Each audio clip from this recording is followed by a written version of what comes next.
My billionaire ex-husband's private investigator found my twins, and now he's offering me $57 million to stay silent in exchange for my kids. $57 million, Doug said, sliding the contract across the polished conference table. That's what your silence is worth to me. I stared at the number, trying to comprehend that many zeros. Let me get this straight. You ignored me for 10 years, hired a private investigator to stalk me and my children, and now you're trying to buy me off like I'm some quarterly acquisition. Our children, Jenny, he corrected, his familiar smirk making my blood boil. Though you seemed to forget that minor detail when you decided to vanish with them. Right after you told Melissa you never wanted kids because they'd interfere with building your precious empire? Those children you're suddenly so interested in. Doug straightened his custom suit jacket. Probably cost more than my car. People change. People maybe. Not you. I pushed the contract back toward him. I didn't want your money 10 years ago when you were merely a millionaire, and I don't want it now that you've added a B to your net worth. His jaw tightened. This isn't just about us anymore. There's an IPO next month, Lisa's Senate campaign. Those are my kids, Jenny. My flesh and blood walking around with no idea who they really are. And whose fault is that? I whispered, fighting back tears. Take the money, he said, his voice softening dangerously. Because if you don't, I'll use every resource I have to make sure those kids know exactly what kind of mother hid them from their father for a decade.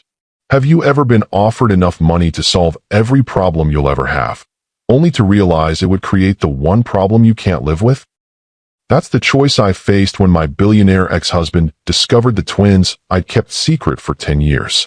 I want you to sit back and enjoy this story, as my brother, Scott, would be the narrator. Thank you as you listen. 2 weeks before that fateful meeting, my ordinary life imploded on a rainy Tuesday afternoon. I was folding laundry in my modest 3-bedroom home in Portland, listening to the twins argue about whose turn it was to use the iPad, when the doorbell rang. I wasn't expecting anyone. The twins' friends always came through the backyard.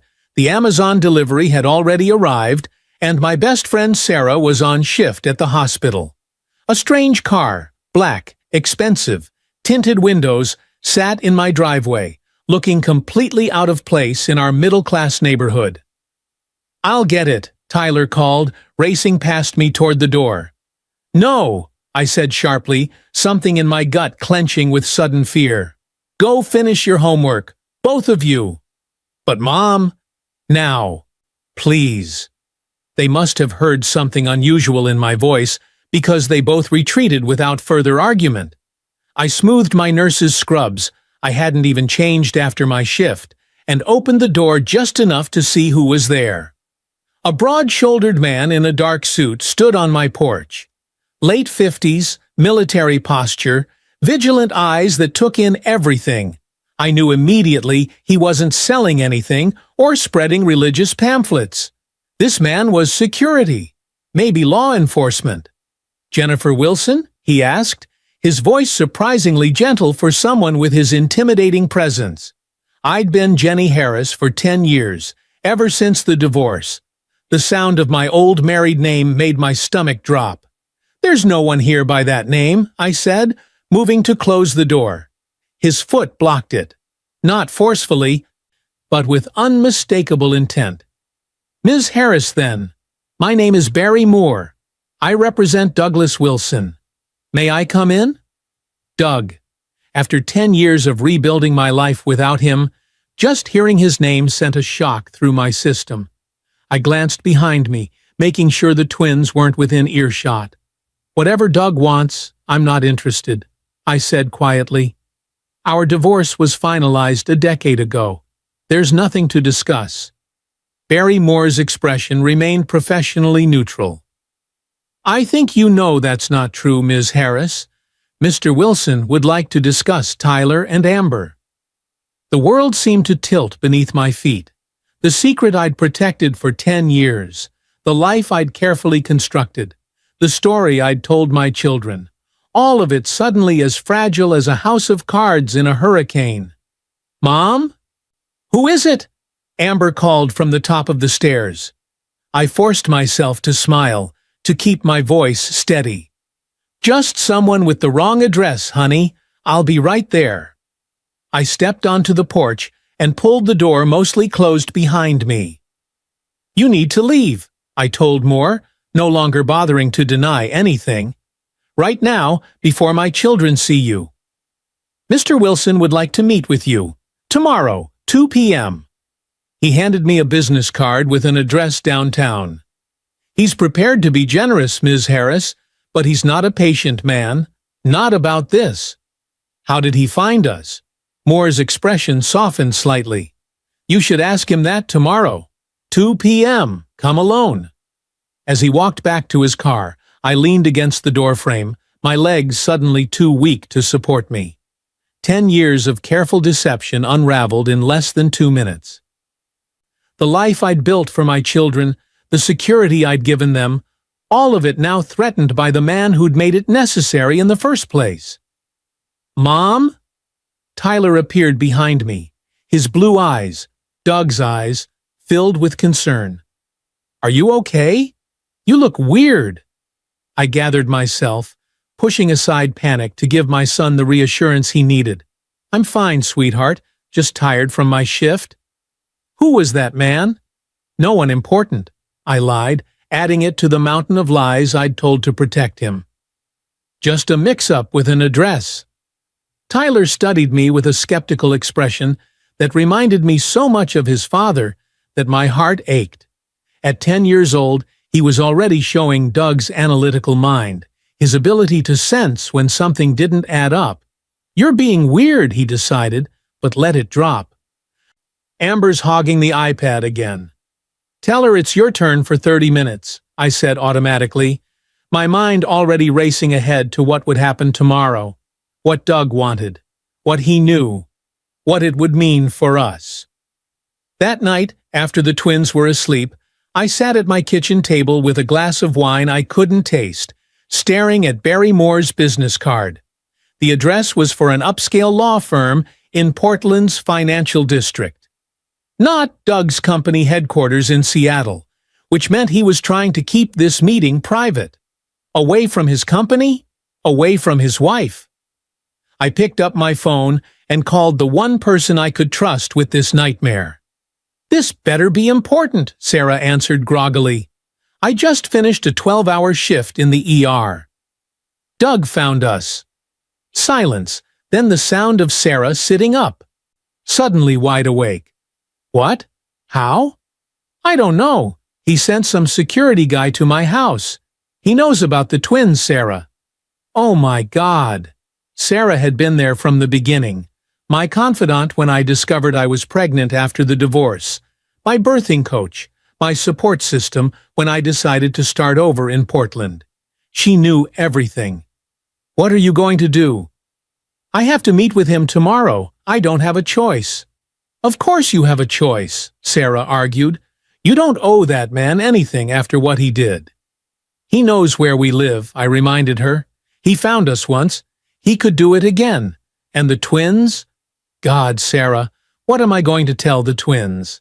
"Nothing yet," she said firmly. "Meet with him first. Find out what he wants." "I know what he wants," I said bitterly. The great Douglas Wilson doesn't like loose ends, especially ones that might complicate his perfect life with his perfect wife. You don't know that. Maybe he just wants to… To what? Be a father suddenly? After 10 years? The man left me for his marketing director while I was planning our anniversary party, Sarah. He's not exactly father of the year material. Sarah sighed. Just hear him out before you do anything drastic. And call me right after. After we hung up, I went to check on the twins, something I still did every night, even though they were long past the age where it was necessary. Tyler slept sprawled across his bed, comic books and Lego pieces scattered on the floor around him. His dark hair, so like Doug's, fell across his forehead. I resisted the urge to brush it back, not wanting to wake him. Across the hall, Amber slept curled on her side, her honey blonde hair fanned across the pillow. She'd inherited my coloring, but Doug's intensity, his focus, his determination. Both of them carried pieces of him, genetic echoes of the man I'd tried so hard to erase from our lives. I'd told them their father died before they were born. A car accident. It had seemed kinder than the truth, that he'd abandoned me for another woman and made it clear children had no place in his ambitious life plan. Over the years, I'd invented details when they asked how we met in college. True. How he loved the ocean. True. How he would have adored them. A lie I desperately wanted to believe. Now those lies were coming home to roost, and I had no idea how to protect my children from the fallout. The law firm occupied the top 3 floors of a gleaming downtown high-rise.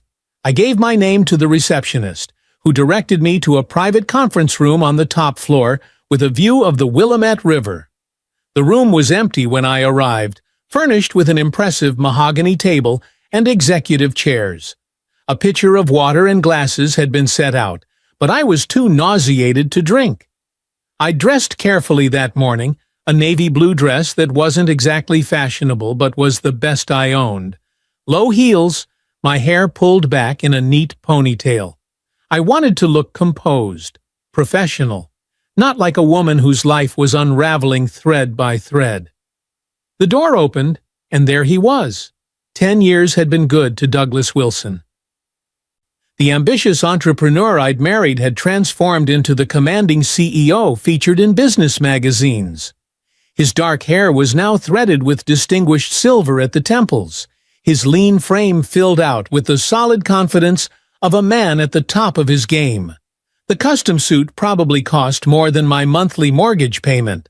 But his eyes, those piercing blue eyes that had sealed my fate when we met in college, were exactly the same. Tyler had inherited them, down to the faint crinkles at the corners when he smiled. "Jenny," Doug said, his voice a smooth baritone that still triggered sense memories I'd spent years suppressing. "You look well." "What do you want, Doug?" I asked, not bothering with pleasantries. "How did you find us?" He gestured to a chair. "Please, sit. We have a lot to discuss." I remained standing. "I didn't come here to catch up. Your thug showed up at my house, in front of my children. I want to know why, and then I want you to leave us alone." "Our children," he corrected, his expression hardening. "Let's be clear about that right from the start. They're not just your children, Jenny. They're mine too." "Really? Because you've shown such interest in the past decade?" "That's not fair, and you know it." He moved to the window, looking out at the river. "I didn't know they existed until 3 weeks ago." I crossed my arms. "And suddenly you care?" He turned to face me, his expression unreadable. "Sit down, Jenny, please." Something in his tone made me comply, though I perched on the edge of the seat, ready to flee if necessary. "How did you find us?" I repeated. "A DNA database." Doug sat across from me, his movements deliberate. Tyler participated in a science program at his school. They did one of those ancestry tests. The results flagged a close paternal match to me.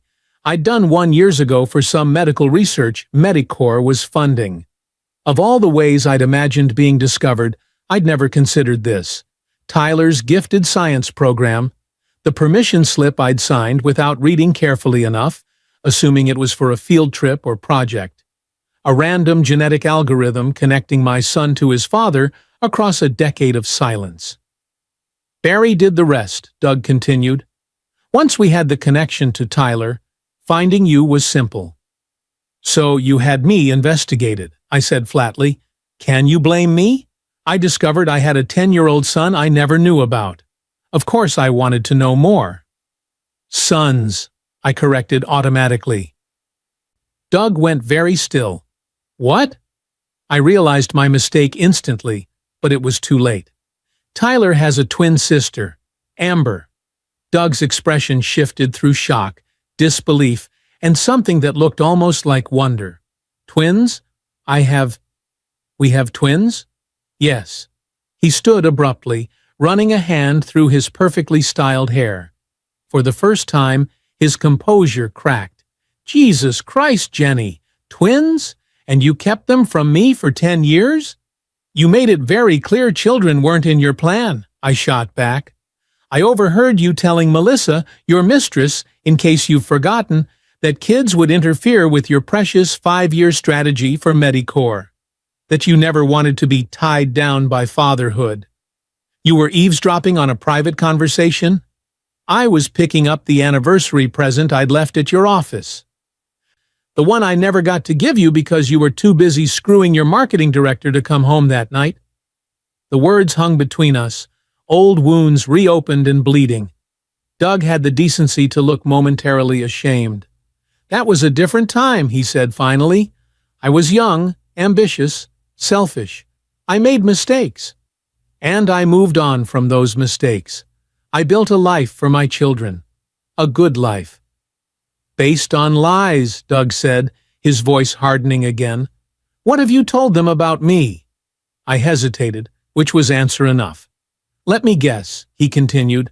I'm dead? Some tragic accident? Or am I just a nameless sperm donor who wasn't interested in fatherhood? I told them you died before they were born, I admitted. It seemed kinder than the truth. The truth being what? That their mother kidnapped them and denied them a relationship with their father? Kidnapped? I stood, fury rising in me. I was a single mother with no support system. You were starting a new life with another woman, making it clear kids weren't welcome in your master plan. What was I supposed to do?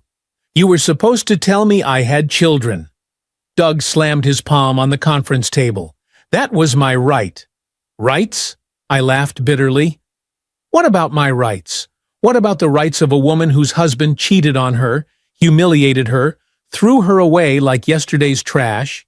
Was I supposed to beg you to acknowledge your own children? Doug took a deep breath, visibly calming himself. The businessman taking control again. This isn't productive. What's done is done. We need to talk about where we go from here. There is no we, Doug. I came here to tell you to stay away from my family. That's all. That's not an option. His voice was quiet but resolute. Those are my children. I have rights. You forfeited those rights when you decided your company was more important than our marriage? That's not how family law works, and you know it. Doug leaned forward. I could take you to court, Jenny. Full custody evaluation. With my resources, how do you think that would go? A single mother who works long shifts at a hospital versus a father who can provide every advantage. Fear gripped me. You wouldn't. I don't want to, he said, and I almost believed him. That's why I'm prepared to make you an offer instead. An offer? I repeated, confused. What are you talking about? My life is complicated right now. Medicore is going public next month. A multi-billion-dollar IPO that's been years in the making. My wife, Lisa, is launching her Senate campaign. The timing couldn't be worse for a scandal involving secret children I never knew existed. So sorry my children's existence is inconvenient for your stock options, I snapped. Doug ignored the jab. I'm prepared to be extremely generous, Jenny, in exchange for your discretion and cooperation. You want to buy my silence? Are you serious? I want to provide for my children while managing a potentially volatile situation with the consideration it deserves.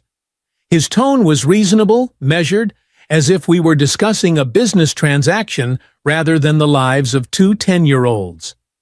$57 million. In trust for the twins, with you as custodian until they're 25. Plus a separate settlement for you personally, $5 million, tax-free. The numbers were so astronomical I couldn't process them. In exchange for what exactly? Your continued discretion. The twins continue to believe their father is deceased, at least for now.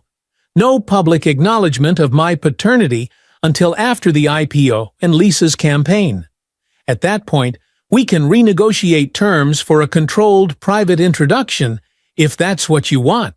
If that's what I want, I echoed in disbelief. What about what the twins want? What they need? Have you considered that at all? Of course I have. That's why I'm offering enough money to secure their future completely. The best education, opportunities, security, everything a parent wants for their children. Except their father, I said quietly. Something flickered in Doug's eyes. Pain, regret, I couldn't tell. It's a temporary measure, for everyone's protection. Including yours? Yes, he admitted. Including mine. And Lisa's. We've worked too hard to let this derail everything now. I stood up, gathering my purse. I need time to think about this. Of course, Doug nodded. My lawyers will draw up the paperwork. We can meet again on Friday to finalize everything. I didn't say I was accepting your offer. $62 million, Jenny, for a little patience and discretion. Think what that means for Tyler and Amber's future. I walked to the door, then paused. They have your eyes, you know, both of them, and Tyler has your laugh. That deep chuckle when something genuinely amuses you. Amber has your focus. When she's working on something, the whole world disappears. They're so much like you, sometimes it hurts to look at them. Doug's composed facade cracked again, just slightly. I'd like to see them, even from a distance. I'll think about your offer, I said, not committing to anything.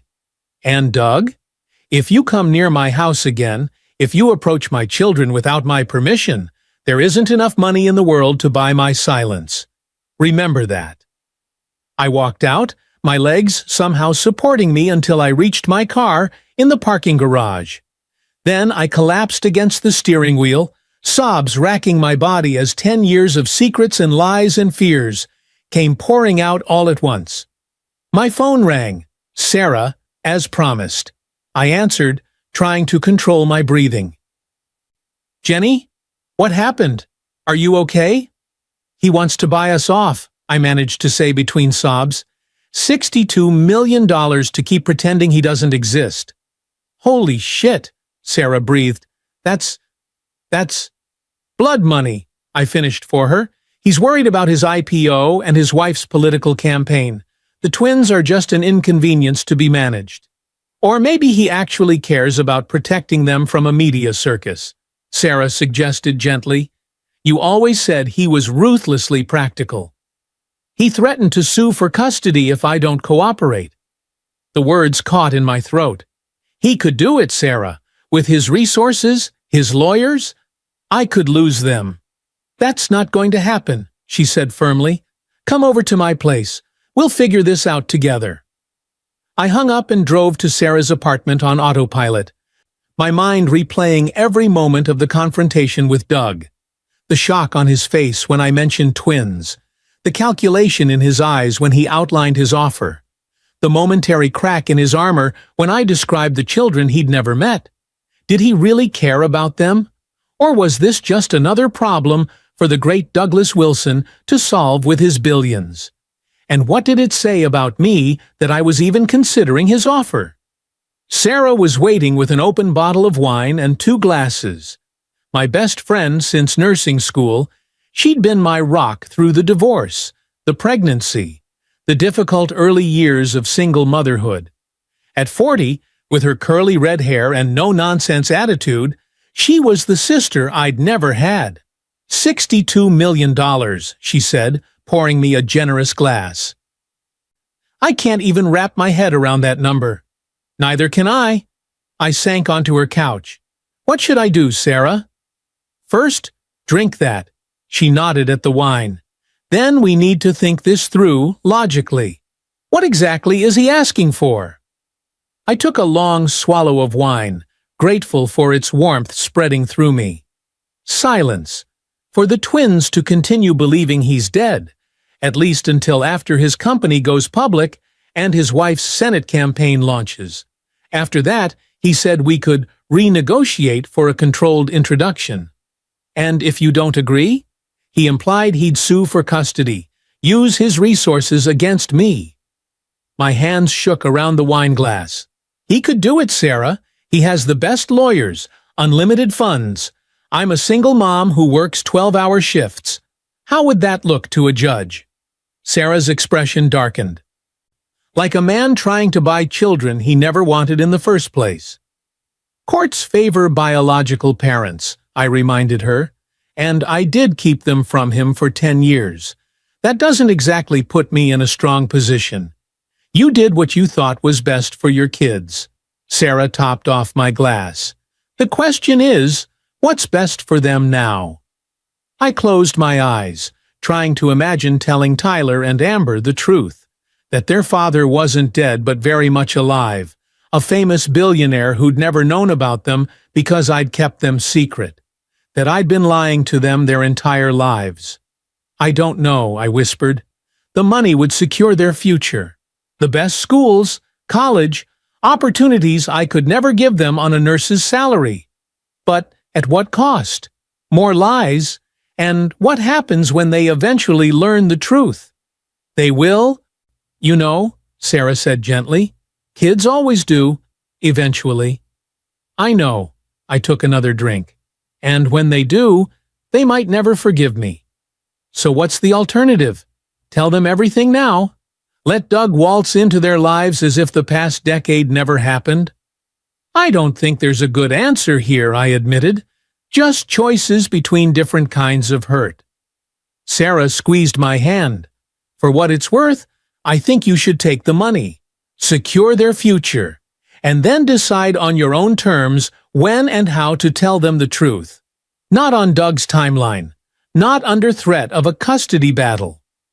You think I should lie to them? Again. I think you should protect them. Again, the way you always have. Sarah's green eyes were fierce with loyalty. Doug doesn't get to dictate the terms here just because he has billions. Those are your kids, Jenny. You raised them. You've been there for every fever, every nightmare, every school project. He doesn't get to buy his way out of that reality. I nodded slowly, some of my resolve returning. I need to think about it, really think, and I need to talk to a lawyer before I agree to anything. Absolutely, Sarah agreed. A good one. I'll ask Rob for a recommendation. Her brother was a corporate attorney, not family law, but connected enough to point us in the right direction.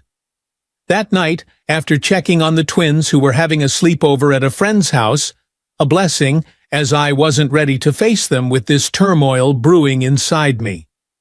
I sat on my back porch with a fresh glass of wine, staring at the stars and remembering.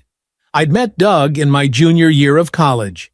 He was a senior, brilliant and ambitious, already talking about the medical technology company he planned to start after graduation.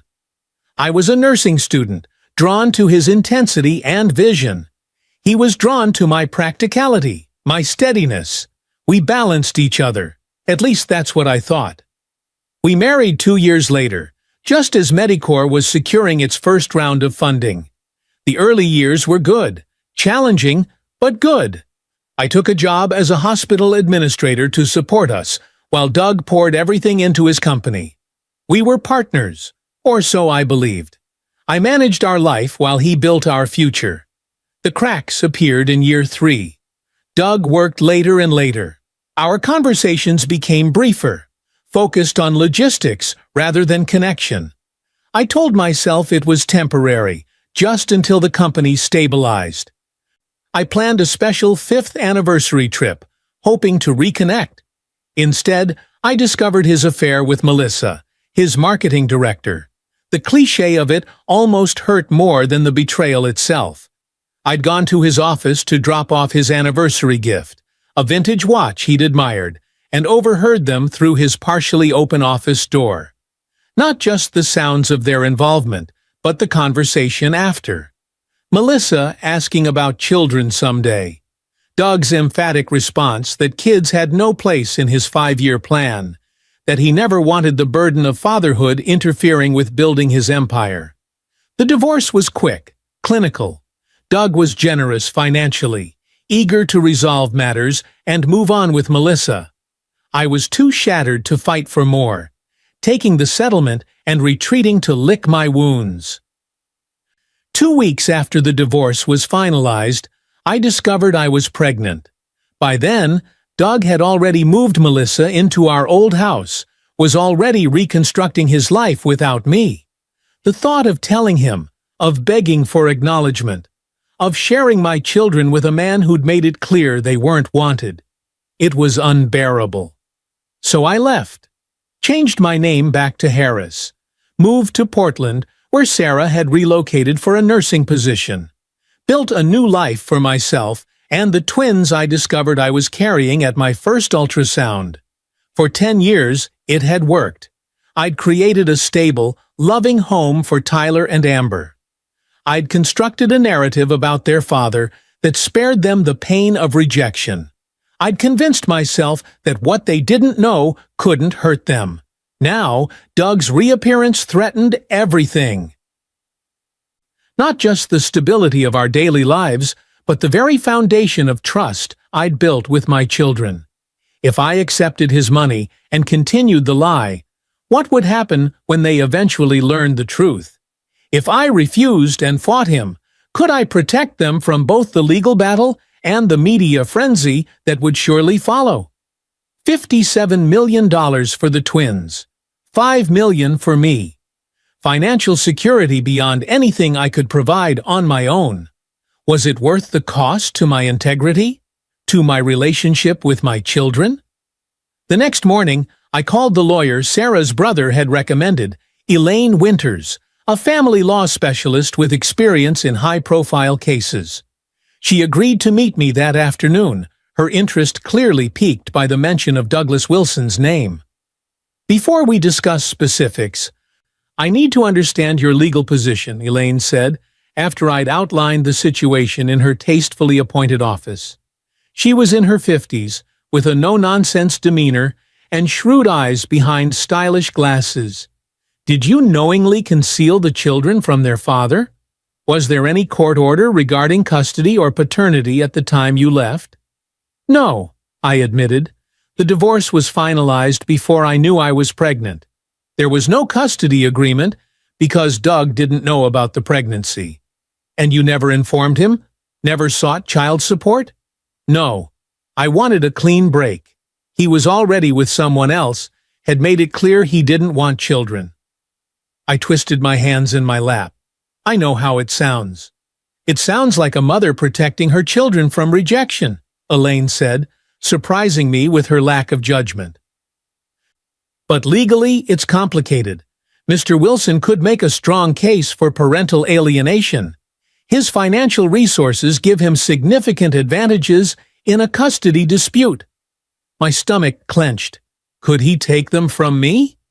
Unlikely, given your history as their primary caregiver. But he could certainly secure substantial visitation rights, possibly even joint legal custody, depending on the judge. Elaine removed her glasses. Now, tell me about this financial offer. I outlined Doug's proposal, the trusts for the twins, the personal settlement for me, the conditions regarding continued secrecy until after his IPO and his wife's campaign. It's substantial, Elaine acknowledged, but it's also problematic from a legal ethics perspective.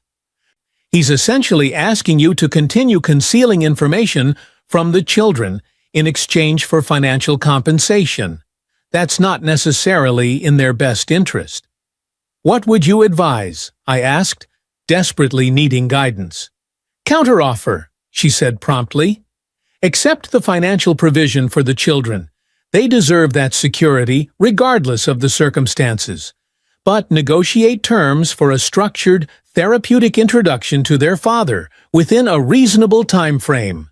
And, absolutely, demand a neutral third-party mediator for all future negotiations regarding the children. What about the silence about his paternity until after the IPO? Elaine considered this. That's a short-term concession that could work in your favor.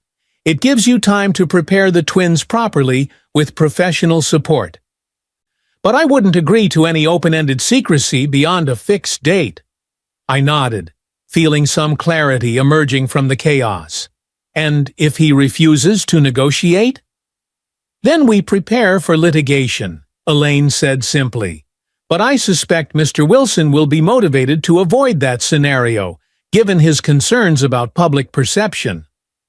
Armed with Elaine's advice and a clearer sense of my options, I felt stronger walking into my second meeting with Doug 2 days later. This time, we met at a private dining room in an upscale restaurant, neutral territory suggested by my lawyer. Doug was already seated when I arrived, looking impeccable as always, in a charcoal suit that probably cost more than my car. A leather portfolio sat on the table in front of him, undoubtedly containing the paperwork for his offer. "Jenny," he said, standing as I entered, "you look well." "Let's skip the pleasantries," I replied, taking a seat across from him. "I've consulted a lawyer about your proposal." "I assumed you would." He resumed his seat, unruffled. "And?" "I have conditions." A flicker of surprise crossed his face, quickly masked. He'd expected capitulation, not negotiation. "I'm listening." "I'll accept the trust funds for the twins. They deserve financial security from both parents. But I won't agree to indefinite secrecy about your existence." Doug frowned. "I told you the timing." "I understand about the IPO and your wife's campaign," I interrupted. "I can agree to maintain the current narrative until 3 months after your IPO. After that, we begin a structured, professionally supervised introduction process. The twins deserve to know who their father is, on terms that protect their emotional well-being." He studied me, reassessing. "You've given this considerable thought." "They're my children." "Of course I have." "Our children," he corrected automatically, then raised a hand when I started to object. "But point taken. What other conditions?" "Any future negotiations regarding the twins will involve a neutral third-party mediator, and I want full legal custody maintained with a structured visitation schedule to be developed with the help of a child psychologist." Doug leaned back, his expression calculating. "You're asking a lot, Jenny." "I'm asking for what's best for Tyler and Amber, something you claimed to care about when you offered all that money." "And if I refuse? If I insist on my original terms? Then my lawyer files for formal acknowledgement of paternity, with all the publicity that entails, right before your IPO." I met his gaze steadily, calling his bluff. "How would that play in the financial press, Doug?" The great Douglas Wilson, family man and supporter of his wife's traditional values platform, hiding secret children for a decade. He almost smiled, the predatory expression I remembered from business negotiations long ago. "You've learned to play hardball. I learned to protect what matters. So did you, apparently." A moment of silent assessment passed between us. Then Doug nodded once. Decision made. "I can work with these terms. The financial arrangements remain as discussed. Silence until 3 months, post-IPO. Then a structured introduction process with professional guidance. And the custody arrangement? We can discuss specifics with the mediator. I'm not conceding full legal custody, Jenny, not long-term, but I can accept a graduated approach to my involvement in their lives. It wasn't everything I wanted, but it was better than I'd feared.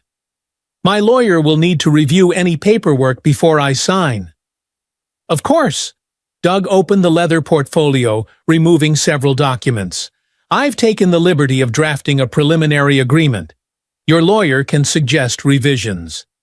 As I skimmed the legal language, trusts, non-disclosure provisions, timeline for the introduction process, the reality of what was happening hit me anew. In a few months, the careful narrative I'd constructed would unravel. My children would learn that their father wasn't dead, but very much alive, a billionaire CEO who'd never known about them until recently. How would they react? Would they hate me for the lies? Would they resent Doug for his absence? Would they be seduced by his wealth and power, pulling away from the modest life we'd built together? "Second thoughts?" Doug asked, noticing my hesitation. "I'm thinking about the twins," I admitted. about how they'll process all of this when the time comes. Something softened in Doug's expression, a glimpse of the man I'd married long ago before ambition hardened him. I've been thinking about them too. Constantly, actually. What are they like, Jenny? Really like? The question caught me off guard. In all our negotiations, Doug had focused on legal and financial considerations, not the actual children at the center of the storm. They're amazing, I said, before I could think better of it. Tyler's brilliant with anything technical. He can take apart and reassemble computers, loves coding, reads everything he can about robotics.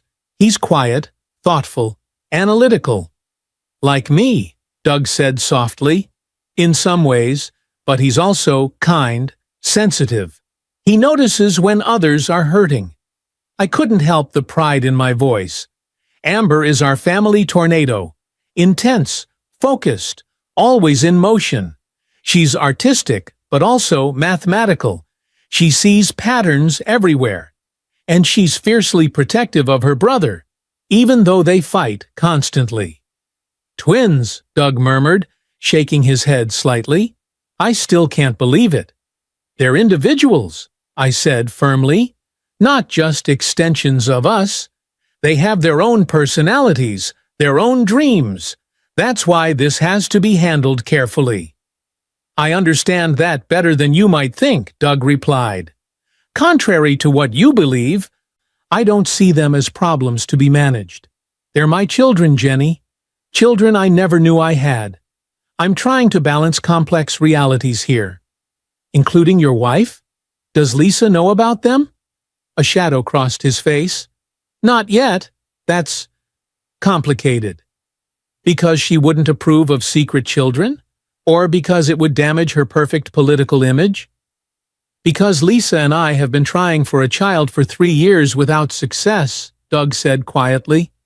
Learning I fathered twins with my ex-wife while we've been dealing with fertility treatments, it's going to be difficult. I hadn't expected that revelation, hadn't considered how Doug's current wife might be affected by all this beyond her political ambitions. For a moment, I felt a pang of sympathy for the woman I'd never met. I'm sorry, I said, meaning it.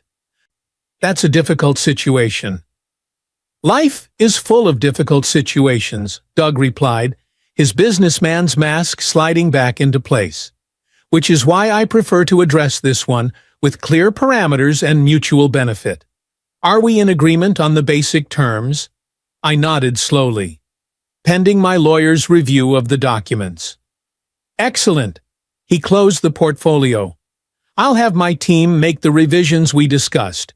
We can finalize everything next week. As we prepared to leave, Doug hesitated. Would it be possible? Could I see them? Just once? Before the official introduction process begins? Even from a distance. The request surprised me. It seemed less calculated, more human than his other proposals. Why? Because they're my children, he said simply. Because I've missed 10 years already. Because I need to make them real to me. Not just names on legal documents. I considered refusing, maintaining the strict boundaries I'd fought to establish. But something in his expression, a vulnerability I rarely saw in the Douglas Wilson presented to the world, made me reconsider. Tyler has a soccer game on Saturday, I said finally. Grant Park, Field 3, 10 a.m. You can watch from a distance. No interaction, no photographs, no approaching them.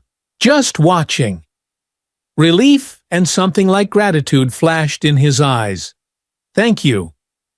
As I drove home, my emotions swirled between vindication at having successfully negotiated better terms and anxiety about what the future held. In a few months, everything would change. The twins would learn the truth. We would all have to navigate a new reality I could barely imagine. For now, though, I had secured their financial future while protecting their emotional present.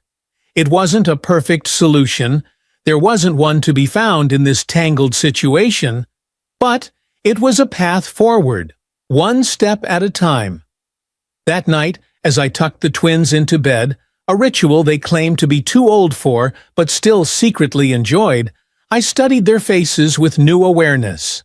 Tyler's serious blue eyes, so like his father's. Amber's determined chin, her quick, analytical mind. They carried Doug's genetic legacy, whether they knew it or not. "Mom?" Tyler asked, noticing my lingering gaze. "Is everything okay? You've been acting weird all week." "Everything's fine, sweetheart," I assured him, smoothing his hair back from his forehead. "Just thinking about how grown up you're getting." "I'm only 10, he reminded me with the logic that was so characteristic of him. "That's not very grown up." "It is to me," I said, kissing his forehead. "Get some sleep. Big soccer game tomorrow." "Are you coming?" he asked hopefully. "I know you work Saturdays usually." "I switched shifts," I told him. "I wouldn't miss it." His smile, the one that transformed his serious face and made my heart ache with love, was worth every difficult decision, every painful negotiation. In Amber's room across the hall, my daughter was already half asleep, her sketchbook still open beside her. I carefully removed it, noticing she'd been drawing a family tree, a school assignment I'd forgotten about. She'd drawn herself and Tyler and me, with a question mark where a father should be. Labeled simply, "Dad, died before we were born." Soon, that simple narrative would be shattered. That empty branch of their family tree would be filled with a name, a face, a complicated history. I could only hope they would forgive me for the necessary lies, for the choices I'd made believing them to be for the best. As I closed Amber's door, I whispered a promise to both my children, to myself, and perhaps even to the memory of who Doug and I had once been to each other. I'll make this right. Somehow, I'll make this right. Saturday morning arrived with perfect fall weather, crisp air, sunshine, a few clouds scudding across the blue Portland sky. Tyler had been up since 6, checking his cleats, practicing ball handling in the backyard, too nervous about his game to eat more than a few bites of breakfast. "You need to eat something," I urged, sliding a banana toward him. "You can't play on an empty stomach." "I'm not hungry," he insisted, bouncing slightly in his chair. "Coach is letting me start as midfielder today. I need to be ready." "Eating is part of being ready," I pointed out. "Small bites. For me?" He reluctantly peeled the banana, taking tiny bites while continuing to fidget. Across the table, Amber rolled her eyes dramatically while sketching plays in Tyler's soccer notebook. "If you pass to Jake when you're in the corner, he'll just lose the ball like last time," she informed her brother. "Mackenzie has a better field position." "Since when are you a soccer expert?" Tyler challenged. "Since I've watched every one of your games and actually pay attention instead of reading under the bleachers like Mom thinks I do," Amber replied, not looking up from her diagram. The accuracy of her observation made me smile despite my anxiety about the day ahead. As we drove to the park, I found myself scanning the parking lot, the sidelines, searching for signs of Doug. Would he really come? Would he keep his promise to observe from a distance? What would seeing our children, his children, do to him? "Mom, you missed the turn," Tyler said, pulling me from my thoughts. "Sorry, sweetheart." I made a quick correction, forcing myself to focus. This was Tyler's day. Whatever drama was unfolding in the adult world couldn't overshadow that. The soccer fields were already buzzing with activity, parents setting up chairs, kids in colorful uniforms warming up, coaches shouting instructions. I helped Tyler find his team, then set up our portable chairs on the sideline with Amber, who had already pulled out a book despite her earlier claim about watching the games. "I'm just reading until it starts," she said defensively, catching my knowing look. The Timberwolves took the field for warm-ups, Tyler's blue and green jersey making him easy to spot as he ran through drills with his teammates. His face was a study in concentration, his movements precise and deliberate. Even in a team sport, He approached everything with the same analytical focus he brought to his coding projects. "He's really good," a voice said beside me.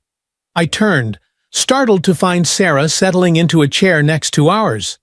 "What are you doing here?" "I thought you were working today." "Switched shifts," she said, giving Amber a quick hug hello. "Couldn't miss Tyler's big game as starting midfielder. Plus, I thought you might need moral support today." Her meaningful glance told me she knew exactly why this particular soccer game mattered beyond the usual. I squeezed her hand in silent gratitude, relieved to have my best friend beside me. It was Sarah who spotted him first, nudging me discreetly about 15 minutes into the first half. 3 o'clock, by the oak tree. I turned as casually as I could, heart hammering. Doug stood at the edge of the field, partially obscured by a massive oak. He wore casual clothes, jeans and a sweater, sunglasses, clearly aiming for inconspicuous despite being 6'2", with the kind of presence that naturally drew attention. He was watching the game intently, his focus entirely on Tyler, who was currently dribbling the ball downfield with impressive skill. "That's him?" Sarah whispered. "He's aged well, the bastard." "Shh," I cautioned, nodding toward Amber, who thankfully remained absorbed in her book. When Tyler scored a goal 10 minutes later, I couldn't help glancing toward the oak tree again. Doug's face had transformed with a spontaneous smile. The same one Tyler wore as his teammates swarmed him in celebration. The genetic echo was so striking, I felt momentarily dizzy. "You okay?" Sarah asked, noticing my expression. "It's just surreal," I whispered. "Seeing them in the same space, knowing they don't know about each other." "He's keeping his distance at least," Sarah observed. "I half expected him to show up with a camera crew and a DNA testing kit." "He's being respectful," I admitted reluctantly. "So far." At halftime, Tyler jogged over, face flushed with exertion and pride. "Did you see my goal, Mom?" "It was amazing," I told him, handing him a water bottle. "Your footwork is really improving. Coach says if we win this game, we'll be in first place for the division." He gulped the water, then nodded toward his sister. "Is Amber even watching?" Amber looked up from her book. Left-footed kick from the 18-yard line after a cross-field pass from Jake. Jake actually did something useful for once. Tyler grinned. "Okay, so you were watching." As they bantered, I risked another glance toward the oak tree. Doug had moved slightly, still maintaining his distance, but with a clear view of our little family grouping. Even from afar, I could read the intensity in his posture, the hunger in the way he studied the twins' faces, their mannerisms, the easy sibling dynamic he'd never witnessed before. "Tyler," his coach called, "second half lineup."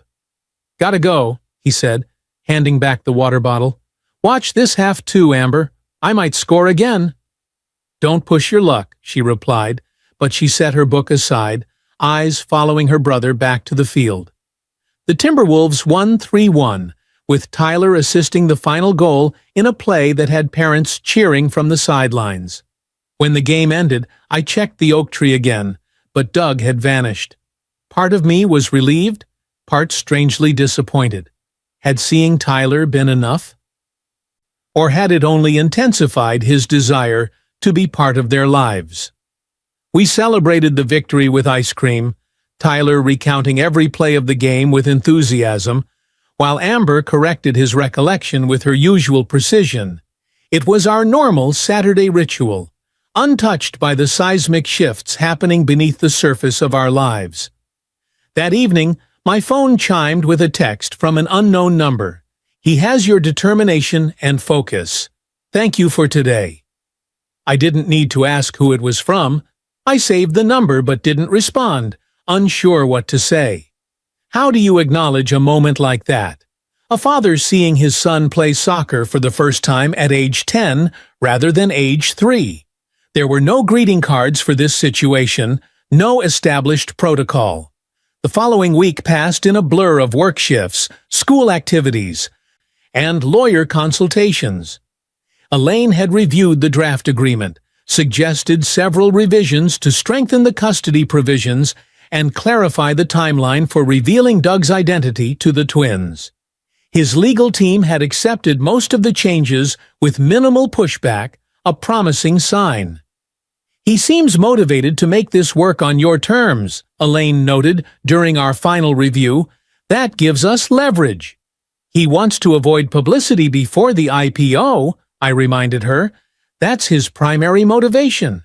"Perhaps, initially," she acknowledged. "But people's motivations can evolve, especially when children are involved. Just be prepared for that possibility." I wasn't sure what she meant until Friday afternoon, when my phone rang just as I was finishing my shift at the hospital. "Jenny? It's Doug." I stepped into an empty break room, heart racing unexpectedly at the sound of his voice. "Is something wrong? Did your lawyers find issues with the revised agreement?"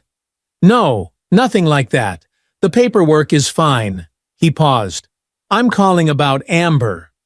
My maternal instincts flared instantly. "What about her?" "Her science competition. It's this weekend, isn't it? At Portland State?" I froze, completely thrown. "How do you know about that?" "I've been keeping tabs," he admitted. "Nothing invasive. Just following the school's public events calendar. I saw she's a finalist in the State Junior Engineering Challenge." "She is," I confirmed cautiously. "She designed a water filtration system for disaster relief scenarios." "That's—" He sounded genuinely impressed. "That's remarkable for a 10-year-old." "She's exceptional," I agreed, still wondering where this conversation was heading. "I'd like to attend," Doug said finally. "Same arrangement as the soccer game. Observing from a distance, no contact." My immediate instinct was to refuse. One soccer game was one thing. Establishing a pattern of secret observations was another. But I couldn't articulate a reasonable objection. He was following our agreement, staying distant, simply wanting to see his daughter's achievement the way he'd seen his son's. "The competition starts at 9 a.m. tomorrow," I said after a moment. "Portland State University, Engineering Building, Main Auditorium. Her presentation is scheduled for 10:15. "Thank you, Jenny." His relief was palpable. "I appreciate this." "Doug," I said before he could hang up, "I understand wanting to see them. I do.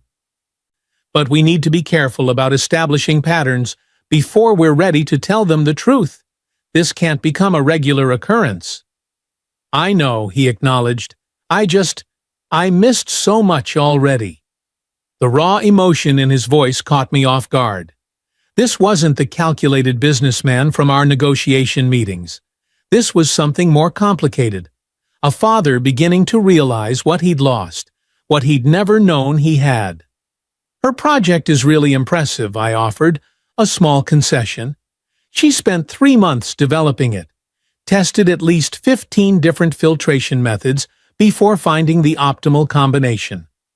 "Like father, like daughter," Doug said softly, and I couldn't deny the truth in the observation. Amber's methodical approach to problem-solving mirrored Doug's own, though she'd never met him. After we hung up, I sat in the break room for several minutes, trying to process the evolution in our dynamic. When Doug first reappeared in our lives, the battle lines seemed clear. He was the threat, I was the protector. Now, watching him discover our children, seeing his genuine interest in who they were, it complicated the narrative I'd constructed over the past decade.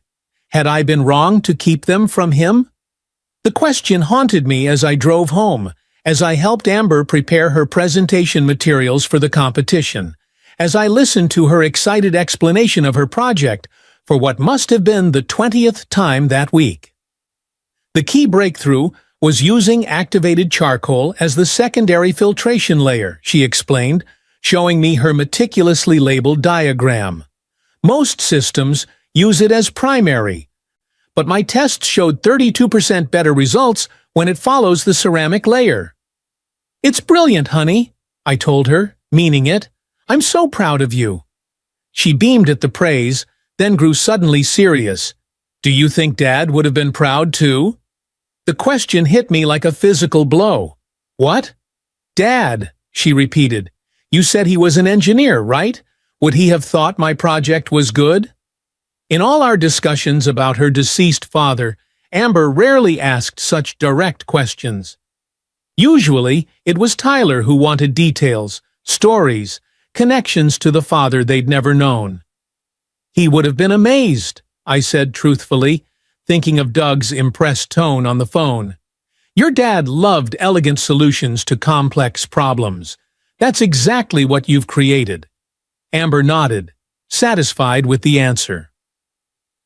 "I wish he could see it." "He can," I said before I could stop myself. "In his own way." She gave me a strange look, but didn't pursue the cryptic comment. Instead, she returned to triple-checking her presentation materials, her focus absolute in the way that reminded me so painfully of her father.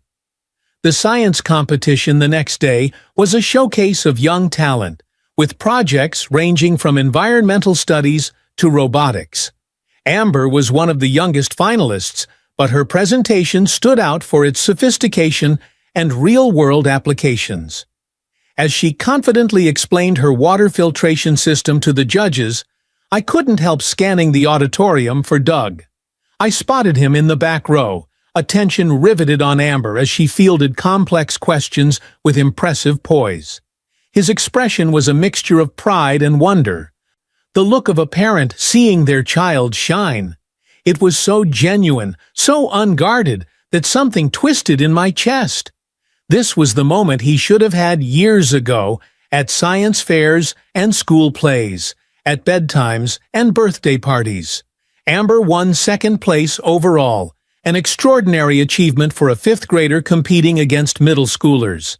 As she accepted her certificate and medal, beaming with pride, I glanced back at Doug's seat. He was gone. Later, as we celebrated with Tyler and Sarah at Amber's favorite restaurant, my phone buzzed with another text. "Her brilliance is breathtaking. You've done an incredible job with them, Jenny." This time I replied, "They make it easy to be a good parent. They're amazing kids." His response came quickly. "I can see that. I'm starting to understand what I missed. What we all missed." I didn't know how to answer that, so I put my phone away and rejoined the celebration, pushing aside the complexity for one afternoon of simple joy in my daughter's achievement. The twins' 11th birthday was approaching, just 3 weeks away.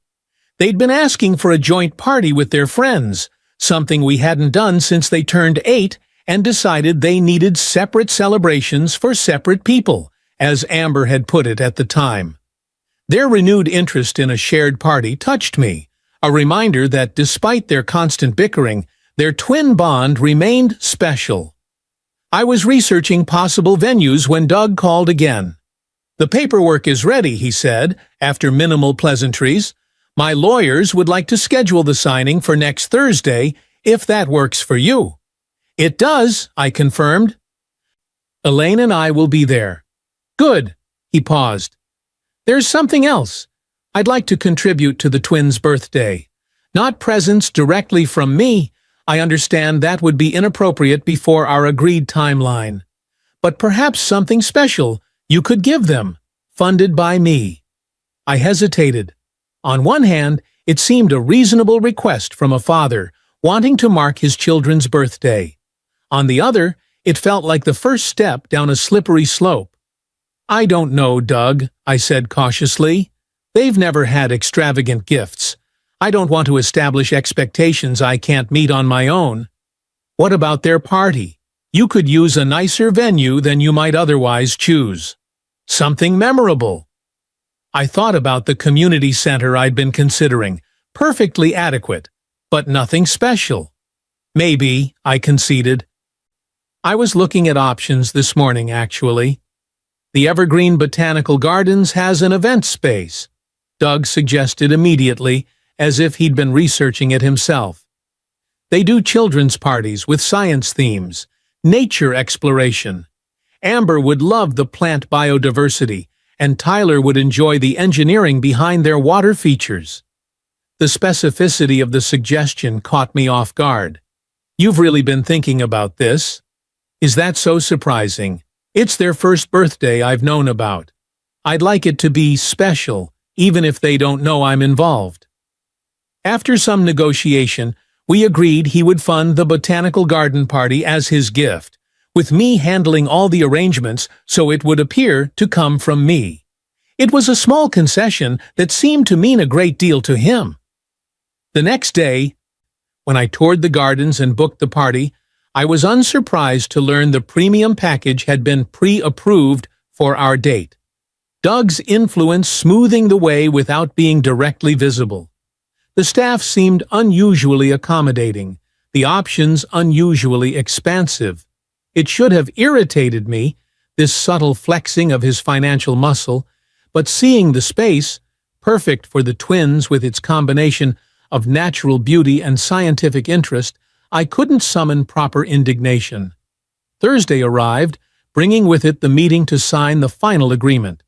The law firm's conference room felt less intimidating this time, my position strengthened by Elaine's presence and my own growing confidence in navigating this complicated situation.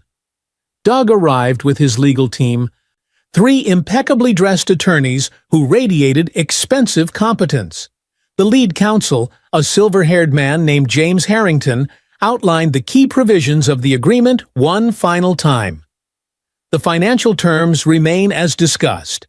Trusts of $57 million total for the minor children, with disbursement schedules as detailed in Appendix C.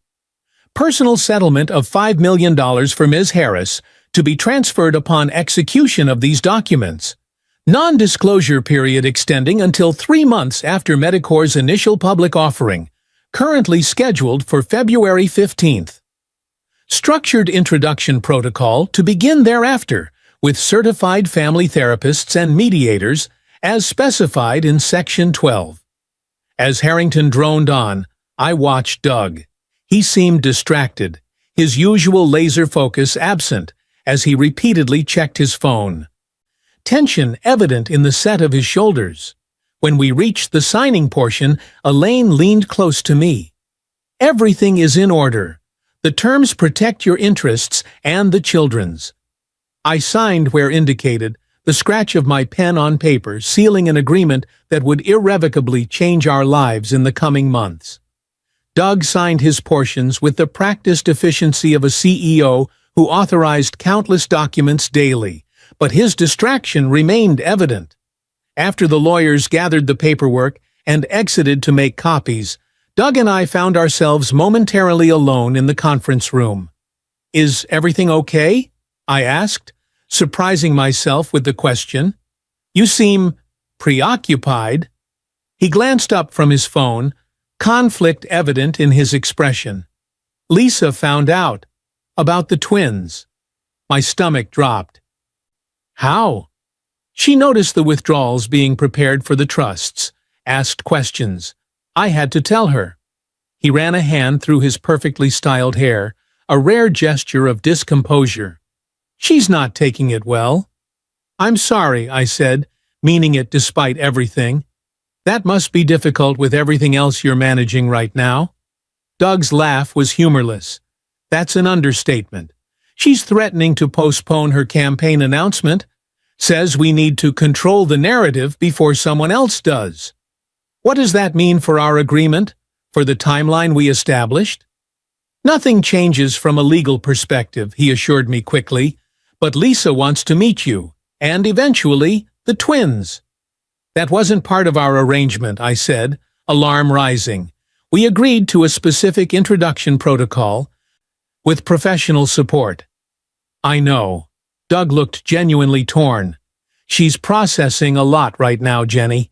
Finding out her husband has children he never knew about, children who are living proof of his fertility, while we've struggled for years to conceive. It's hit her hard.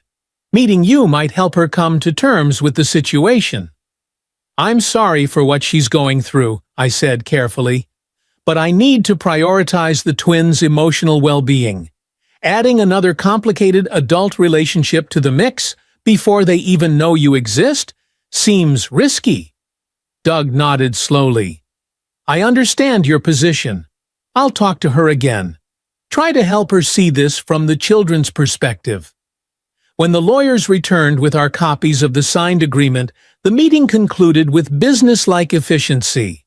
As we prepared to leave, Doug touched my arm lightly. The party planning, is it going well? Do you need anything else? It's all set, I assured him. The botanical garden is perfect. They'll love it. Something in his expression shifted. Would it be possible? Could I? You want to attend, I finished for him, reading his unspoken request. Not obviously, he clarified quickly. Just, I could help set up, maybe. Be there as a staff member or something. See them enjoying the day without intruding. Every instinct told me to refuse. We'd already pushed the boundaries with the soccer game and science competition. A birthday party felt too intimate, too central to their lives as my children. I don't think that's a good idea, I said gently. The other events were public. This is private, with their friends, their school community. The risk of questions, of someone recognizing you, is too high. Disappointment flashed across his face before he masked it with a nod. You're right, of course. It was just a thought. As I drove home, the signed agreement secure in my briefcase, I tried to sort through my conflicting emotions. Relief at having finalized the financial security for the twins. Anxiety about the coming revelations. And something unexpected, a growing sympathy for Doug as he discovered what it meant to be a father, to feel connection to children he was forbidden from approaching. The next morning, I was in the middle of a busy shift at the hospital when my phone rang with Sarah's number. Can this wait? I answered quietly, ducking into a supply closet. I'm swamped right now. Jenny, you need to hear this, Sarah said, her voice urgent. I just saw Doug Wilson, here, at the twins' school. My blood ran cold. What? Why? What was he doing? He was in the office, talking to Principal Matsuda. I was dropping off Ben's inhaler he forgot, and I recognized him immediately. Jenny, they were looking at the twins' records together. That's not possible, I said, though panic was already rising. Those records are confidential. He can't access them without my permission. Well, he was, Sarah insisted. They had folders open on the desk. I could see the twins' school photos clipped to them. He must have pulled some strings, used his money or influence to get access. I need to go, I said, my mind racing. I'll call you back. I immediately called Elaine, who answered on the first ring. This is a direct violation of our agreement, she confirmed, after I explained the situation. The non-disclosure period works both ways. He agreed not to establish any unauthorized contact or access without your knowledge and consent. What do I do? Document everything. I'll have a cease and desist letter on his lawyer's desk within the hour. And Jenny, this might be a good time to consider what you'll do if the agreement breaks down entirely. We need to be prepared. After my shift ended, I drove straight to the school, arriving just before dismissal. Principal Matsuda seemed flustered when I appeared in her office unannounced. Ms. Harris, what a surprise! Is everything all right? I understand Douglas Wilson was here earlier, reviewing my children's records, I said, not bothering with preliminaries. I'd like to know under what authority you granted him access to confidential student information. Her discomfort was immediate and obvious. Mr. Wilson provided documentation showing he's the children's biological father. Given his status as a parent, I have sole legal custody, I interrupted. There are no court orders establishing his parental rights. You had no legal basis to share their information without my consent. Ms. Harris, I assure you we followed protocol. Mr. Wilson was very persuasive regarding his legal standing, and his attorneys provided supporting documentation. What documentation exactly? She hesitated. I'd have to check the specific paperwork. It was quite extensive. Fabricated, most likely, or at least carefully selected, to create an impression of legal rights that didn't exist. Doug's billions bought a lot of convincing paperwork, and even more convincing lawyers. I want copies of everything he provided, I said firmly. And I want written confirmation that no further access will be granted without my explicit permission. Is that clear? Principal Matsuda nodded, clearly relieved when the dismissal bell rang, ending our uncomfortable confrontation. I stepped into the hallway, trying to compose myself before the twins appeared. The last thing they needed was to see me agitated without understanding why. My phone buzzed with a text from Doug. We need to talk. Tonight, if possible? I didn't respond, too angry to trust myself. The carefully constructed boundaries of our agreement were crumbling already, not even a week after signing. If he couldn't respect these basic limitations, how could I trust him with the greater responsibility of a relationship with the twins? Tyler and Amber emerged from their classrooms, chattering about their day, blissfully unaware of the adult complications swirling around them. I hugged them both tighter than usual, earning a "Mom, you're squishing me" from Tyler, and a suspicious look from the more perceptive Amber. Is everything okay? She asked as we walked to the car. You look upset. Just a tough day at work, I lied, hating the growing pile of deceptions. How was your history presentation?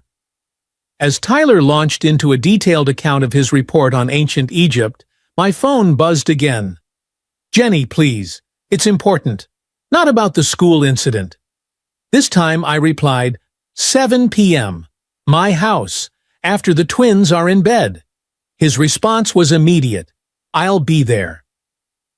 The rest of the afternoon passed in a blur of homework supervision, dinner preparation, and my own mounting anxiety about the coming conversation.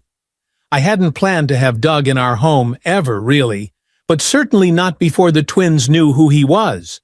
Yet here I was, arranging for him to visit after their bedtime, like some covert operation in my own life.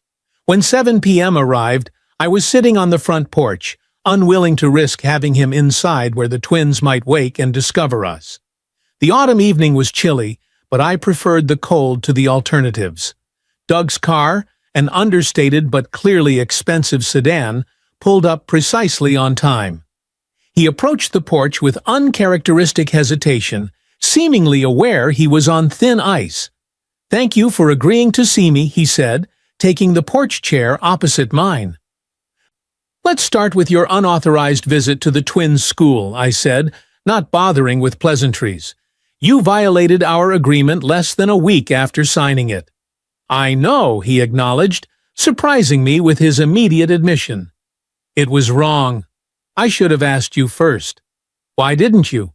Because I knew you'd say no. His honesty was disarming. After seeing them at the soccer game, at Amber's competition, I wanted to know more. How they're doing academically, what their teachers say about them, whether they're happy at school. You could have asked me those things. Would you have told me? Really told me, with all the details a parent craves? His gaze was steady, challenging. Or would you have given me the sanitized version, the basic outline without the texture, the richness of who they really are? I had no immediate answer because he wasn't entirely wrong. I had been parceling out information carefully, protectively, giving him glimpses but not the full picture. That doesn't justify going behind my back, I said finally. We had an agreement, Doug. Specific terms about how and when you'd be introduced to their lives. If you can't honor those terms, then what are we doing here? You're right, he said, running a hand through his hair, a gesture I was beginning to recognize as a sign of genuine distress rather than calculated charm. I overstepped. But Jenny, you have to understand what this is like for me. Discovering I have two incredible children, seeing them from a distance, knowing they're mine but not being able to talk to them, to tell them who I am. I've had 10 years of protecting them from exactly that disruption, I reminded him. 10 years of building a stable life where they feel secure, where they aren't confused about who they are or where they belong. Forgive me if I'm not sympathetic to your impatience after a few weeks. Doug was quiet for a moment, absorbing the rebuke. Lisa wants to meet them, he said finally. That's what I came to discuss, not to make excuses for the school incident. We've already covered this. The answer is no, not until after the disclosure period, not until we've prepared them with professional support. She's insisting, Doug said, his expression troubled. She's making it a condition of her continued support for our current arrangement. Meaning what exactly? Meaning, if she can't meet them before the IPO, she wants me to pursue immediate legal recognition of paternity, public acknowledgement, and formal custody arrangements, regardless of the impact on Medicore or her campaign. I stared at him, trying to process this new complication. You're letting your wife dictate terms about children she has no relation to? Children who don't even know you exist yet. It's not that simple, Doug argued. Lisa is my partner. Her political future is tied to mine, to our public image. Finding out I have secret children has challenged her understanding of our relationship, our future plans. That sounds like a problem for your marriage counselor, not something that should affect our carefully negotiated agreement about the twins. I'm trying to find a middle ground, Jenny. Doug leaned forward, his expression earnest. What if we arranged a brief, casual meeting? Something that wouldn't alarm the twins, but would give Lisa some context, some reality about who they are. I stood up, anger flaring. They are not props in your marital drama or your political calculations. They are children, my children, with their own emotional needs that don't include meeting the wife of the father they don't know exists yet. Doug rose as well, his height advantage immediately making me regret standing. Our children, he corrected, his voice low but intense. And this isn't just about Lisa's demands. It's about finding a path forward that works for everyone involved. The timeline we agreed to might need adjustments. The ink is barely dry on the agreement, and you're already trying to change it. I wrapped my arms around myself, suddenly chilled beyond the autumn air. This is exactly what I was afraid of, Doug, that your money and power would let you rewrite the rules whenever it suited you. That's not what I'm doing, he protested. I'm trying to navigate a complex situation with multiple stakeholders. The twins are the only stakeholders that matter, I said firmly, and introducing more complications before they're prepared will only hurt them. We stood facing each other, the impasse between us clear and seemingly unbridgeable. In the silence, a small voice came from the front door. Mom? Who are you talking to? My heart stopped. Tyler stood in the doorway, sleepy-eyed and confused, looking between me and Doug with innocent curiosity. Tyler, I managed, moving quickly to block his view of Doug. You should be in bed, sweetheart. It's late. I heard voices, he said, trying to peer around me. Who is that man? Doug had frozen in place, his eyes fixed on Tyler with an expression of mingled wonder and panic. For a billionaire CEO accustomed to high-pressure situations, he looked completely out of his depth, a father seeing his son up close for the first time, unable to acknowledge the relationship. This is Mr. Wilson, I said, improvising desperately. He's a consultant for the hospital. We're discussing a project. He was just leaving. Tyler's gaze remained on Doug, something like recognition flickering in his expression. You were at my soccer game, by the tree. My blood ran cold. He had noticed. Of course he had. Tyler missed nothing, especially not a stranger watching him repeatedly. Doug seemed at a loss for words, his usual eloquence deserting him. Mr. Wilson's son plays for another team in your league, I lied quickly. He was scouting the competition. Now, back to bed, please. You have school tomorrow. Tyler didn't move, his analytical mind clearly working through inconsistencies in my explanation. Why is he at our house at night? As I said, hospital business, I repeated more firmly. Tyler, bed, now. Reluctantly, he retreated inside, though not before giving Doug one final searching look. When the door closed, I turned to Doug, fury and fear competing for dominance. This is exactly why we need boundaries, I hissed. Now he's seen you, recognized you from the soccer game.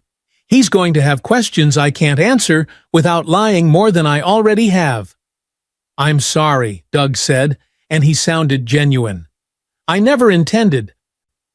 Your intentions don't matter, I cut him off. The impact does. You need to leave, and we need to stick to the agreement. No more school visits, no more meetings at my house, no interactions with Lisa or anyone else until we've prepared the twins properly. Doug nodded, his expression somber. You're right. I'll go. But Jenny, this situation is becoming untenable. The secrecy, the distance, it's not working as we hoped. It worked fine until you started pushing boundaries, I retorted. Go home, Doug. Talk to your wife. Talk to your lawyers. But understand this. I will not allow the twins to be collateral damage in whatever drama is unfolding in your life. After he left, I returned inside to find Tyler sitting on the stairs, waiting for me. Mom? His voice was small, but determined. Who was that man, really? Why was he watching me play soccer? I sat beside him, heartbreaking at the need to construct yet another lie. He's someone I know through work, like I said. He happens to have a son who plays soccer, too. It's a coincidence that he was at your game. Tyler's blue eyes, so like Doug's, studied me with disconcerting intensity. You're not telling me the truth? You're acting weird, like when you got that phone call last month and said it was a wrong number, but then you looked really upset afterward. The perceptiveness of children never failed to humble me. Tyler had noticed more than I realized, connecting dots I thought were safely distant from each other.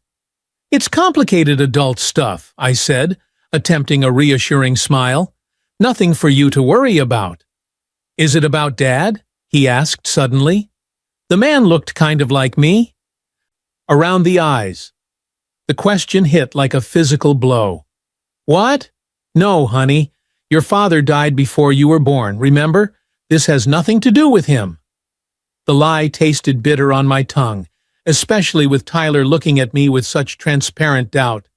He was 11, not 5, old enough to sense inconsistencies in the story I'd maintained all these years. Go back to bed, I said gently, kissing the top of his head. Everything's fine. I promise. He went reluctantly, and I remained on the stairs, my carefully constructed world feeling increasingly fragile. The twins were getting older, more perceptive. Doug was getting more involved, more impatient. Lisa was adding her own complications to an already volatile mix. How much longer could I maintain this delicate balance before everything exploded? The answer came sooner than I expected. The next morning, I found Tyler and Amber huddled over the family computer when I came downstairs. What are you two doing up so early? I asked, trying to sound normal despite my lingering anxiety from the previous night. They jumped apart guiltily, Tyler quickly closing whatever they'd been looking at. Nothing, he said, too innocently. Just checking something for school. Amber's expression was less guarded. She'd never been good at hiding her emotions. She looked troubled, confused, and something else I couldn't quite identify. What's wrong? I asked, maternal instincts on high alert. Nothing, Tyler repeated, but Amber blurted out simultaneously, Why does that man from last night look exactly like Tyler? My heart stopped. What man? What are you talking about? Tyler shot his sister an annoyed look, but then sighed in resignation. I told Amber about the man who came here last night, the one who was at my soccer game. so we looked him up online." "You what?" My voice came out sharper than intended. "You said his name was Wilson, and he worked with the hospital," Tyler explained, his tone suggesting this was perfectly reasonable detective work. "So we Googled Wilson Hospital Portland, but we found something else instead." With obvious reluctance, he reopened the browser window they'd hastily closed. There on the screen was a business news article featuring Douglas Wilson, CEO of Medicor, with a photo that left no doubt about the genetic connection to my son. The resemblance was striking. The same blue eyes, the same jawline, even the same serious expression when concentrating. "He's not a hospital consultant," Amber said, her voice small but accusatory. "He's some rich CEO guy from Seattle." "Why did you lie, Mom?" "And why does he look like me?" Tyler added, the more important question hanging between us. I sank into a chair, my legs suddenly unable to support me. The moment I'd dreaded for 10 years had arrived, triggered by a cascade of circumstances I couldn't have foreseen. There was no more room for evasion, for protective lies, for the careful narrative I'd constructed. "I need to tell you both something," I said finally, my voice steadier than I felt. "Something I should have told you a long time ago. About your father." Their expressions shifted from confusion to shock as understanding dawned. "That man," Tyler began, unable to complete the thought. "Is he our dad?" Amber finished, her voice barely above a whisper. "Is our dad not dead?" The look of betrayal in their eyes nearly broke me. This wasn't how it was supposed to happen. Not in a hasty morning confrontation. Not without preparation or professional support. Not with the wounds of discovery so raw. "Yes," I admitted, tears filling my eyes. "Douglas Wilson is your biological father. And no, he's not dead. I'm so sorry I lied to you. I thought I was protecting you." "Protecting us from what?" Tyler demanded, anger beginning to replace shock. "From knowing our own father?" "It's complicated," I began, but Amber cut me off. "Stop saying that. We're not babies. We deserve the truth." They were right, of course.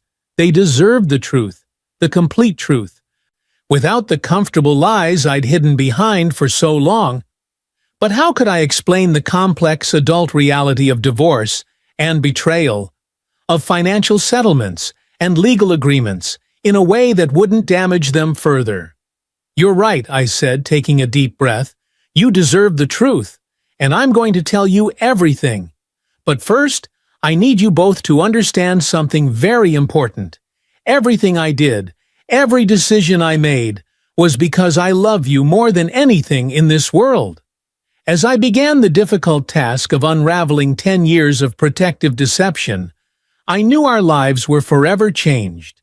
The careful balance I'd maintained had finally tipped, sending us into uncharted territory where none of the old rules applied. And somewhere across town, Doug Wilson had no idea that his carefully constructed timeline, his meticulously negotiated agreement, had just collapsed under the weight of 2 curious 11-year-olds and the technology he'd built his fortune on. "Mom, just tell us everything," Tyler demanded, his voice wavering between anger and confusion. "The whole truth, not the kid version, or whatever you think will protect us." I looked at my children's faces, Tyler's stoic determination, so like his father's, Amber's eyes bright with unshed tears, and realized there was no going back, no way to repackage the truth in gentler terms. The protective walls I'd built around them had crumbled overnight, and now I had to help them navigate the ruins. "Okay," I said, taking a deep breath. "Let's start at the beginning. I met your father in college. We got married after graduation, and were together for 5 years. During that time, he started his company, Medicor." "The one that's all over the news now?" Amber asked. "The medical technology company?" "Yes. Back then, it was just getting started. Your father was very ambitious, working all hours to make it successful. Our marriage Changed. We grew apart. I paused, trying to find age-appropriate words for betrayal. He became involved with someone else, a woman who worked for his company. Tyler's eyes narrowed. He cheated on you? The directness of the question startled me. Yes, we divorced soon after. 2 weeks later, I found out I was pregnant with you both, but by then, he had already moved in with the other woman. And you didn't tell him about us? Amber asked, her voice smaller now. I heard him tell his girlfriend that he never wanted children, that they would interfere with his plans for the company. The memory still stung, even after all these years. I was hurt and angry. I convinced myself you would be better off without a father who didn't want you, who had made it clear family wasn't a priority for him. So you just disappeared? Tyler's voice was incredulous. Made up a story about him being dead?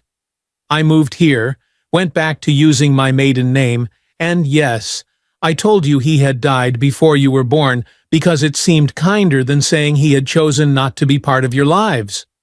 But he didn't choose, Amber pointed out with painful logic. He didn't know about us at all. The accuracy of her observation struck me like a physical blow. You're right. I made that choice for him, for all of us. I thought I was protecting you from rejection, from being secondary considerations in his busy life. How did he find us? Tyler asked, his analytical mind already moving past the emotional shock to assemble the factual timeline. Your DNA test from the science program at school. It matched with one he had done years ago. His team tracked us down after that. Understanding dawned on Tyler's face. That's why that security guy came to our house a few weeks ago. The one you said had the wrong address. I nodded, ashamed at how easily the lies had come. How thoroughly I'd deceived my own children. How long has he known about us? Amber demanded. About a month now. A whole month? Tyler's voice rose in disbelief. He's known for a month, and you didn't tell us? We were working out an agreement. An agreement? Amber interrupted. What kind of agreement? I hesitated, knowing this part would be difficult to explain without making it sound transactional. A financial arrangement for your futures, and a timeline for introducing him into your lives gradually, with professional support. Tyler's expression darkened. He was paying you? To see us? No, it's not like that, I insisted, though I could see how it might appear that way. He was setting up trust funds for you both, for college, for your futures, and we agreed to wait until after his company goes public before telling you the truth, to avoid media attention and give everyone time to adjust. So more lies, Amber said flatly, more secrets, more grown-ups deciding what we get to know about our own lives. The justified accusation in her voice broke my heart. I'm so sorry. We thought we were doing what was best for you, giving you time to process everything with proper support. Was he at my science competition too? Amber asked suddenly. Not just Tyler's soccer game? I nodded, unable to deny it. And he's been secretly watching us, and you knew about it? Tyler's voice cracked with emotion. You let him spy on us like we're some kind of science experiment? It wasn't like that, I protested weakly. He wanted to know you, to see you, before the formal introduction we had planned. I thought it would be okay if he kept his distance. So when were you planning to tell us the truth? Amber asked, her usual confidence replaced by vulnerability that made her look younger than her 11 years. After his big business deal? After we got used to being rich? When exactly was it going to be convenient for the grown-ups to stop lying to us? The question hung in the air, unanswerable in its brutal clarity. In trying to protect them, I'd betrayed their trust in the most fundamental way. In trying to manage a complex situation, I'd lost sight of their right to know their own story. I need to call him, I said finally. Your father. He should be part of this conversation now that you know. I don't want to talk to him, Tyler declared, standing abruptly. I don't even know him. Me neither, Amber agreed, though uncertainty flickered in her expression. He's just some rich guy who happens to have the same DNA. That doesn't make him our dad. You don't have to talk to him today, I assured them, but he does need to know that you've discovered the truth. This changes the agreement we made. We don't care about your agreement, Tyler shouted, tears finally breaking through his composed facade. We care that you've been lying to us our whole lives, that everything we thought we knew about our family is fake. He stormed upstairs, Amber following after giving me one last wounded look. I heard their bedroom doors slam in quick succession, leaving me alone in the sudden silence, the weight of a decade of deception crushing down on me. With shaking hands, I picked up my phone and called Doug. Jenny? He answered on the second ring. I was just about to call you. Lisa and I have been discussing— They know, I interrupted, my voice hollow. Tyler and Amber. They know everything. There was a moment of stunned silence. What? How? Tyler saw you last night. Recognized you from the soccer game. They looked you up online this morning and found your photo. I laughed bitterly. Turns out our children are better investigators than we gave them credit for. My God, Doug breathed. How did they take it? How do you think? They're devastated, furious, confused. They just found out their mother has been lying to them their entire lives, and their father isn't dead, but very much alive, and has been secretly watching them for weeks. I'm coming over, Doug said decisively. That's not a good idea. They're not ready to meet you officially. They need time to process. This isn't about what you think is best anymore, Jenny, he cut in, his voice firm but not unkind. The careful timeline we planned is gone. They know I exist. They know I'm in town. Leaving them to stew in confusion and anger isn't going to help anyone. As much as I hated to admit it, he was right. The controlled, therapeutic introduction we'd planned was no longer an option. We were in crisis management mode now. Give me an hour, I said finally. They need some space right now, and I need to try to talk to them first. 1 hour, Doug agreed. And Jenny? For what it's worth, I'm sorry it happened this way. For all of us. After we hung up, I sat motionless for several minutes, trying to gather the courage to face my children again. Finally, I went upstairs and knocked gently on Tyler's door. Go away, came the muffled response. Tyler, please, we need to talk about what happens next. What happens next is you leave me alone, he replied, voice thick with tears he was clearly trying to hide. I moved to Amber's room instead, where I received a similarly cold reception. Amber, honey, I know you're upset, and you have every right to be, but your father is coming over in an hour, so we can all talk together. Her door flew open, revealing her tear-streaked face. He's not my father. A father is someone who's there for you, who helps with homework, and comes to school plays, and takes care of you when you're sick. He's just biology. I know this is overwhelming, I said gently, but try to remember that he didn't know about you until recently. He didn't choose to be absent from your lives. But you did, she shot back. You chose to keep us from him, to lie about who we are. There was no defense against such a direct truth. Yes, I admitted, I did, and I have to live with that mistake. But please don't punish him for my choices. Her expression softened slightly. Is he really coming here? Today? Yes. He wants to meet you properly, to start building a relationship, if you're willing. Amber considered this, her quick mind visibly processing the implications. Does this mean we're rich now? Like, billionaire rich? Despite everything, I had to smile at the unexpected question. That's complicated. There are trusts set up for your futures, but that doesn't mean your daily lives will change dramatically. I bet Tyler will want a supercomputer, she mused, momentarily distracted from her anger. And I could get a real lab set up instead of using the kitchen for experiments. We'll discuss all that later, I promised. For now, could you please talk to your brother? Try to convince him to at least come downstairs when your father arrives. She nodded reluctantly. I'll try, but he's really mad, Mom. Like nuclear mad. I know, honey. He has every right to be. As I headed back downstairs to prepare for Doug's arrival, my phone rang with Sarah's number. How are the kids? She asked immediately. I've been thinking about you all morning after that text about them finding out. About as well as you'd expect, I replied, grateful for my friend's steadfast support. Angry, confused, hurt. Doug is coming over in an hour to meet them officially. Do you want me to come? Moral support? Thanks, but no. This needs to be just us, the twins, Doug, and me. Family only for this first meeting.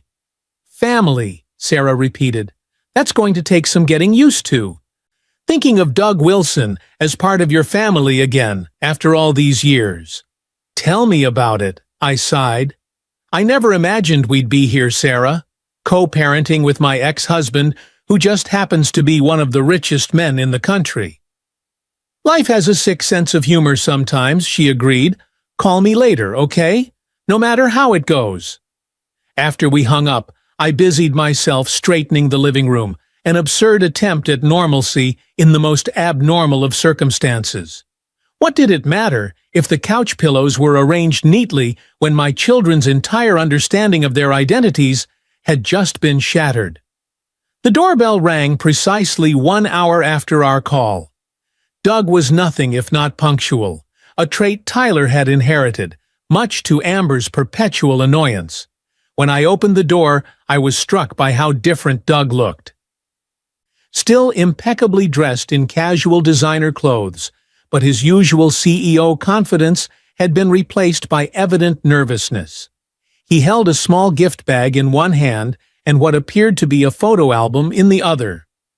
They're still upstairs, I said by way of greeting. Amber might come down. Tyler's taking it harder. Doug nodded, stepping into the house with uncharacteristic hesitation. That's understandable. I brought a few things. Nothing extravagant. Just things I thought might help. What's in the bag? I asked, suspicious of grand gestures that might seem like bribery. Photo albums from my side of the family. Pictures of my parents, their grandparents, and me at their age. I thought it might help them see the connections, understand where they come from. He paused. And my father's pocket watch. It's been passed down for generations. I thought Tyler might want it someday. The thoughtfulness of the gifts surprised me. I'd expected expensive electronics or designer clothes, the kind of flashy presents a wealthy absent father might use to buy affection. Instead, he'd brought family history, continuity, belonging, the very things the twins were struggling to reconcile in their newly discovered reality. That's actually perfect, I admitted. Thank you. We moved to the living room, the awkwardness between us palpable. This wasn't a business meeting in a neutral conference room. This was my home, the space I'd created for my children, filled with evidence of our lives together without him. School photos on the walls, science fair ribbons displayed proudly, the growth chart marked in pencil on the kitchen doorframe. They look happy, Doug said quietly, taking in the family photos. You've done an amazing job with them, Jenny. They were happy, I corrected, unable to keep the bitterness from my voice. Until this morning, when their world imploded. They're resilient, he replied. They're part of both of us, after all. And the truth, however painful initially, is better than a lifetime of lies. I winced at the implied criticism, though I couldn't deny its accuracy. I hope you're right. A soft sound on the stairs made us both turn. Amber stood there watching us with wary curiosity. She had changed clothes and brushed her hair, small details that spoke volumes about how important this moment was to her, despite her earlier resistance. "Hi," she said simply, her eyes fixed on Doug. He stood, clearly fighting the urge to rush toward her. "Hello, Amber," he said, his voice gentle. I'm your father, though I understand if you're not ready to think of me that way yet." She descended the last few steps, stopping at a safe distance. "You look exactly like Tyler," she observed. "It's weird." "I noticed that too," Doug agreed with a small smile, "though I think he has your mother's nose, fortunately for him." The tiny joke seemed to release some of the tension. Amber moved closer, examining him with the scientific scrutiny she applied to her experiments. "Are you really a billionaire?" she asked bluntly. "Amber," I admonished, embarrassed by her directness. "It's okay," Doug assured me, before addressing her question. "My company is valued in the billions, yes, but that's just money. It's not who I am." "Then who are you?" she challenged. "Because all we know is what we read online this morning, that you run Medicore and you're married to some politician lady, and you live in Seattle in a big house on the water." "That's the public version," Doug acknowledged. "The real me is more complicated. I'm someone who grew up with very little, who worked hard to build something meaningful. I'm someone who made a lot of mistakes, especially when it came to your mother. And I'm someone who just discovered he has 2 incredible children he never knew existed, which has changed everything about how I see my life and my future." Amber seemed to consider this, head tilted in evaluation. "Why didn't you want kids? Mom said she heard you tell your girlfriend you never wanted children." The directness of the question clearly caught Doug off guard. He glanced at me, then back at Amber, clearly deciding honesty was the only viable approach. "I was scared," he admitted. "My own father was not a good parent. He resented the responsibility of having a family, made sure we knew we were burdens. I was afraid I'd be like him, that I wouldn't know how to be a good father. So I convinced myself I didn't want children at all." "And now?" Amber pressed. "Now I realize what I missed," he said simply, "and I'm hoping it's not too late to be part of your lives, if you'll let me." A floorboard creaked above us, and we all looked up to see Tyler standing at the top of the stairs, his expression guarded, but his presence a sign he wasn't completely shutting down the possibility of connection. "Tyler," Doug said, visible emotion in his eyes, "thank you for coming down." "I'm not doing this for you," Tyler replied, his voice tight with controlled emotion. "I'm doing it because Amber wouldn't stop bugging me." "Fair enough," Doug acknowledged. "I wouldn't expect anything else." Tyler descended slowly, maintaining a distance from Doug that was significantly greater than Amber's. "So you're our biological father," he stated flatly. "That doesn't make you our dad." "I agree," Doug said, surprising all of us. "Being a father is about more than DNA. It's about being present, being supportive, being trustworthy. I haven't earned the right to be called your dad yet. I'm hoping you'll give me the chance to try." Tyler's expression remained skeptical. "Why should we? You've got your perfect life with your wife and your company. You don't need us complicating things." "You're not complications," Doug insisted. "You're my children. And my life isn't perfect, far from it. It's successful on paper, but there's been something missing that I couldn't identify until I found out about you both." "That's convenient," Tyler scoffed. "You didn't even know we existed a month ago. Now suddenly we're what's been missing from your life?" Doug didn't flinch from the accusation. "You're right to be skeptical. I would be too. All I can say is that discovering you both has changed me in ways I'm still figuring out.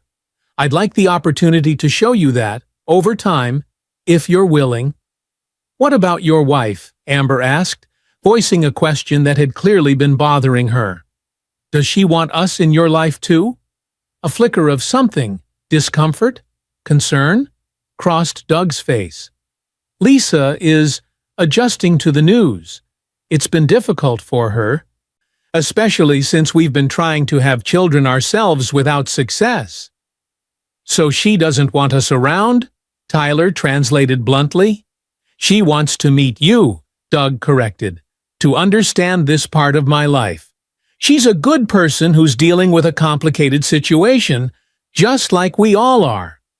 The conversation continued cautiously, the twins asking pointed questions about Doug's life, his company, his family background.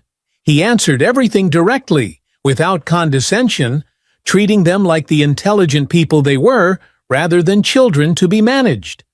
I watched silently, torn between maternal protectiveness and recognition that this connection, however complicated, was necessary for my children's understanding of their own identities. After about an hour, Amber's initial hostility had noticeably thawed. She sat closer to Doug on the couch as he showed her the family photos, pointing out resemblances and sharing stories about his parents, her grandparents. Tyler maintained more distance, though his curiosity was evident in the questions he continued to ask, each one probing for inconsistencies or falsehoods in this new narrative of their origins. I should go, Doug said finally, sensitive to the emotional exhaustion evident in all of us. This is a lot to process in one day. Are you going back to Seattle? Amber asked, a hint of disappointment in her voice despite her earlier resistance. No, I'm staying in Portland for now, Doug assured her. I've rented a place near the river while we figure all this out. I'd like to see you again, both of you, whenever you're comfortable with that. The birthday party, I said suddenly, remembering. It's next weekend at the Botanical Gardens. If Tyler and Amber agree, that might be a good opportunity. Not as the host or anything, but as family. Doug's expression brightened with cautious hope. I'd like that very much. If it's okay with you both, he added, looking between the twins. Tyler shrugged noncommittally, but Amber nodded. You can come, but no expensive presents or showing off or anything weird. Agreed, Doug said solemnly. No showing off. After he left, the three of us sat in weighted silence, the events of the day settling around us like dust after an explosion. Are you two okay? I asked finally, knowing the question was inadequate for the magnitude of what they were processing. Not really, Tyler answered honestly. I'm still mad at you for lying. And I don't know how I feel about him yet. Me neither, Amber agreed. It's weird. He seems nice, but also like a stranger who looks exactly like Tyler and has pictures of people who are apparently our grandparents we never knew existed. I understand, I said, meaning it completely. This is overwhelming, and you have every right to your feelings, whatever they are. I just want you to know that I'm here, I love you, and nothing about that has changed or ever will change. But everything else has changed, Tyler pointed out. Our whole history is different now. Not the important parts, I insisted. Not the love in this family, not the life we've built together. Those are real, even if the story I told about your father wasn't. Later that night, after the twins had finally fallen asleep, emotional exhaustion overcoming even their churning thoughts, I called Sarah as promised. How did it go? She asked immediately. About as well as could be expected, I sighed. Doug was better than I anticipated. Patient, honest, not pushing too hard. The twins are still processing, obviously. And how are you doing? This can't be easy for you either. I paused, considering the question seriously. I'm relieved in a way. Carrying this secret for so long has been exhausting, but I'm also terrified about what comes next, how this changes our family dynamic, what it means for the twins' relationship with me. "They're not going to love you any less because Doug is in the picture," Sarah assured me. "You're still their mother. You're still the one who's been there every day of their lives." I know that rationally. But I can see the hurt and confusion in their eyes when they look at me now. The trust we had is damaged. "Trust can be rebuilt," Sarah reminded me, "with time and consistency and honesty going forward." "That's what I'm counting on," I admitted. "For all of us." The week leading up to the twins' birthday party was a strange limbo of awkward new routines and fragile communication. Doug called the twins daily, brief conversations that grew slightly less stilted with each passing day. Tyler remained cautious and guarded, but Amber had begun to thaw noticeably, her natural curiosity about this new father figure overcoming her initial resistance. The financial aspect of our agreement remained in place, though the timeline for disclosure was obviously moot.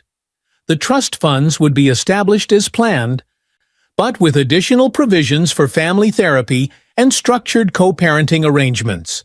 I was grateful for Elaine's continued guidance in navigating the legal complexities of our evolving situation. 3 days before the party, my phone rang with a number I didn't recognize. "Is this Jennifer Harris?" a woman's voice asked when I answered. "Yes. Who's calling?" "This is Lisa Wilson, Douglas's wife." My stomach dropped. I'd been expecting this call eventually, but that didn't make it any less unsettling. "Hello, Lisa. What can I do for you?" "I think we should meet," she said without preamble. "Before the children's birthday celebration. I'd prefer to handle any awkwardness between us privately, rather than risk tension at an event that should be about them." Her directness was surprising, but not unwelcome. "I agree. When and where?" We arranged to meet the following afternoon at a discreet cafe in a neighborhood where neither of us was likely to be recognized. After we hung up, I sat staring at my phone, trying to imagine what this woman, Doug's current wife, a woman who'd been trying unsuccessfully to have children with him, could possibly want to say to me. Lisa Wilson was not what I expected. From news coverage of her political aspirations, I'd anticipated someone polished and cold, a calculating political wife concerned primarily with optics and career advancement. The woman who slid into the booth across from me was certainly polished, her tailored pantsuit and understated jewelry screaming money and taste, but there was a vulnerability in her eyes that caught me off guard. "Thank you for meeting me," she said, extending her hand. "This is, well, an unusual situation for both of us, I imagine." I shook her hand, noting her firm grip. "That's putting it mildly." "I'll be direct," Lisa said, after we'd ordered coffee. "Finding out about Douglas's children, your children, has been difficult for me. We've been trying to conceive for 3 years, with multiple failed fertility treatments. Discovering he has children he never knew about feels like a particularly cruel cosmic joke." The raw honesty surprised me. "I can understand that. I'm sorry for what you've been going through." "Are you?" Her gaze was penetrating. "You kept his children from him for a decade." "I did," I acknowledged, deciding honesty was the only viable approach. "I made a decision I thought was best for them at the time, based on circumstances and information that now seem inadequate. I can't change that, but I can try to make things right, going forward." Lisa studied me, clearly reassessing whatever preconceived notions she'd formed. "Douglas says the twins are remarkable, that they have his analytical mind and your strength." "They are remarkable," I agreed, "but not because of whose genetics they carry. They're their own people, with their own unique qualities." "I'd like to meet them," Lisa said, her tone softening slightly.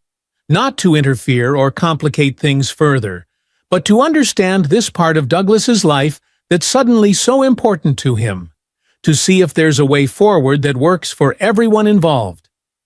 "They've barely had time to process that their father exists," I pointed out. Adding another new person to the mix right now might be overwhelming. I understand that, she acknowledged. I'm not suggesting an immediate introduction, but perhaps at some point in the near future, when things have stabilized somewhat, before the IPO and my campaign announcement, ideally. The political calculation was evident even in her most personal request. Why is the timing so important to you, beyond the obvious PR considerations? Lisa's professional mask slipped slightly. Because I need to know if I can do this, Jennifer. If I can be part of a family that includes children my husband fathered with another woman. Children who will be in the spotlight alongside me if I pursue public office. I need to know if I can genuinely care about them, or if I'll always see them as reminders of what I couldn't give Douglas myself. The vulnerability beneath her polished exterior was startling. For the first time, I saw Lisa Wilson not as an obstacle or competitor, but as another woman caught in circumstances beyond her control, trying to navigate a complex emotional landscape. I think I can arrange something, I said finally. Not at the birthday party, that should be about the twins and their established circle, but maybe the following weekend. Something casual and brief, as a first step. Relief flickered across her features. Thank you. That's more understanding than I had any right to expect. We're all figuring this out as we go, I said, with a small shrug. Fighting with each other won't help the children adjust. As we finished our coffee, an unexpected question formed in my mind. Can I ask you something personal? You can ask, Lisa replied cautiously. Does Doug talk about them, the twins, when you're alone? A genuine smile softened her features for the first time. Constantly. He's like a teenager with a new obsession. Tyler's coding skills, Amber's scientific methodology, how clearly they reflect both your influences. It's actually endearing, in a way I didn't anticipate. The image of Doug enthusiastically sharing details about our children with his wife, the woman who had replaced me in his life, should have been painful. Instead, I found it oddly comforting. Whatever his failings as a husband had been, whatever complications his reappearance created in our lives, his interest in the twins seemed genuine and heartfelt. Thank you for telling me that, I said, meaning it. He's changing, Lisa added, almost to herself. Since finding out about them, it's subtle, but I can see it. The priority shifting, the perspective widening. I'm still deciding if it's a change I can adapt to. We parted with a cautious understanding, neither friends nor enemies, but two women connected by circumstances beyond our control, trying to build something functional from an inherently awkward situation. The birthday party at the Botanical Gardens was everything I'd hoped it would be for the twins. Despite the emotional upheaval of the past week, they were still 11-year-olds excited about celebrating with their friends, exploring the gardens, participating in the science activities Doug had arranged through his generous, anonymous funding. Doug arrived halfway through the celebration, keeping a respectful distance, observing more than participating. The twins acknowledged his presence with varying degrees of enthusiasm, Amber waving him over to see a particularly interesting plant specimen, Tyler offering a guarded nod before returning to his friends. It wasn't perfect, but it was a beginning. As the party wound down and the last guest departed, I found myself standing beside Doug, watching the twins examine their gifts with their usual methodical approach. Amber organizing hers by category, Tyler already assembling a robotics kit he'd received. Thank you for letting me be here, Doug said quietly. It means more than I can express. They're your children too, I acknowledged, the words still strange on my tongue. They deserve the chance to know you, despite the complicated history. I've been thinking about that history, he said, his gaze still on the twins. About the choices I made, the priorities I set, the person I became in pursuit of success. Seeing them, really seeing them, has made me question everything. What do you mean? Medicore is going public in 3 months. The IPO is projected to value the company at over $30 billion. He stated the facts without pride or emphasis. Lisa's Senate campaign launches right after. The path forward is clear, established, planned to the last detail. It's everything I've worked for the past 15 years. And now? And now I'm not sure any of it matters compared to being present for 2 11-year-olds I just discovered. He turned to face me, his expression more open than I'd seen since our college days. I'm considering stepping back from the CEO position after the IPO, taking a chairman role instead, one with less day-to-day involvement. Spending more time in Portland. The magnitude of such a shift in Doug's priorities stunned me. That's a significant change from the man who chose his company over our marriage. I was wrong then, he said simply, about what mattered, about what would bring meaning to my life. It took losing everything I didn't know I had to realize that. Before I could respond, Tyler approached, his expression guarded but determined. "Can I ask you something?" he said, addressing Doug directly. "Anything," Doug replied, giving Tyler his full attention. "Are you going to be around now, like regularly? Or is this just until your company goes public or whatever?"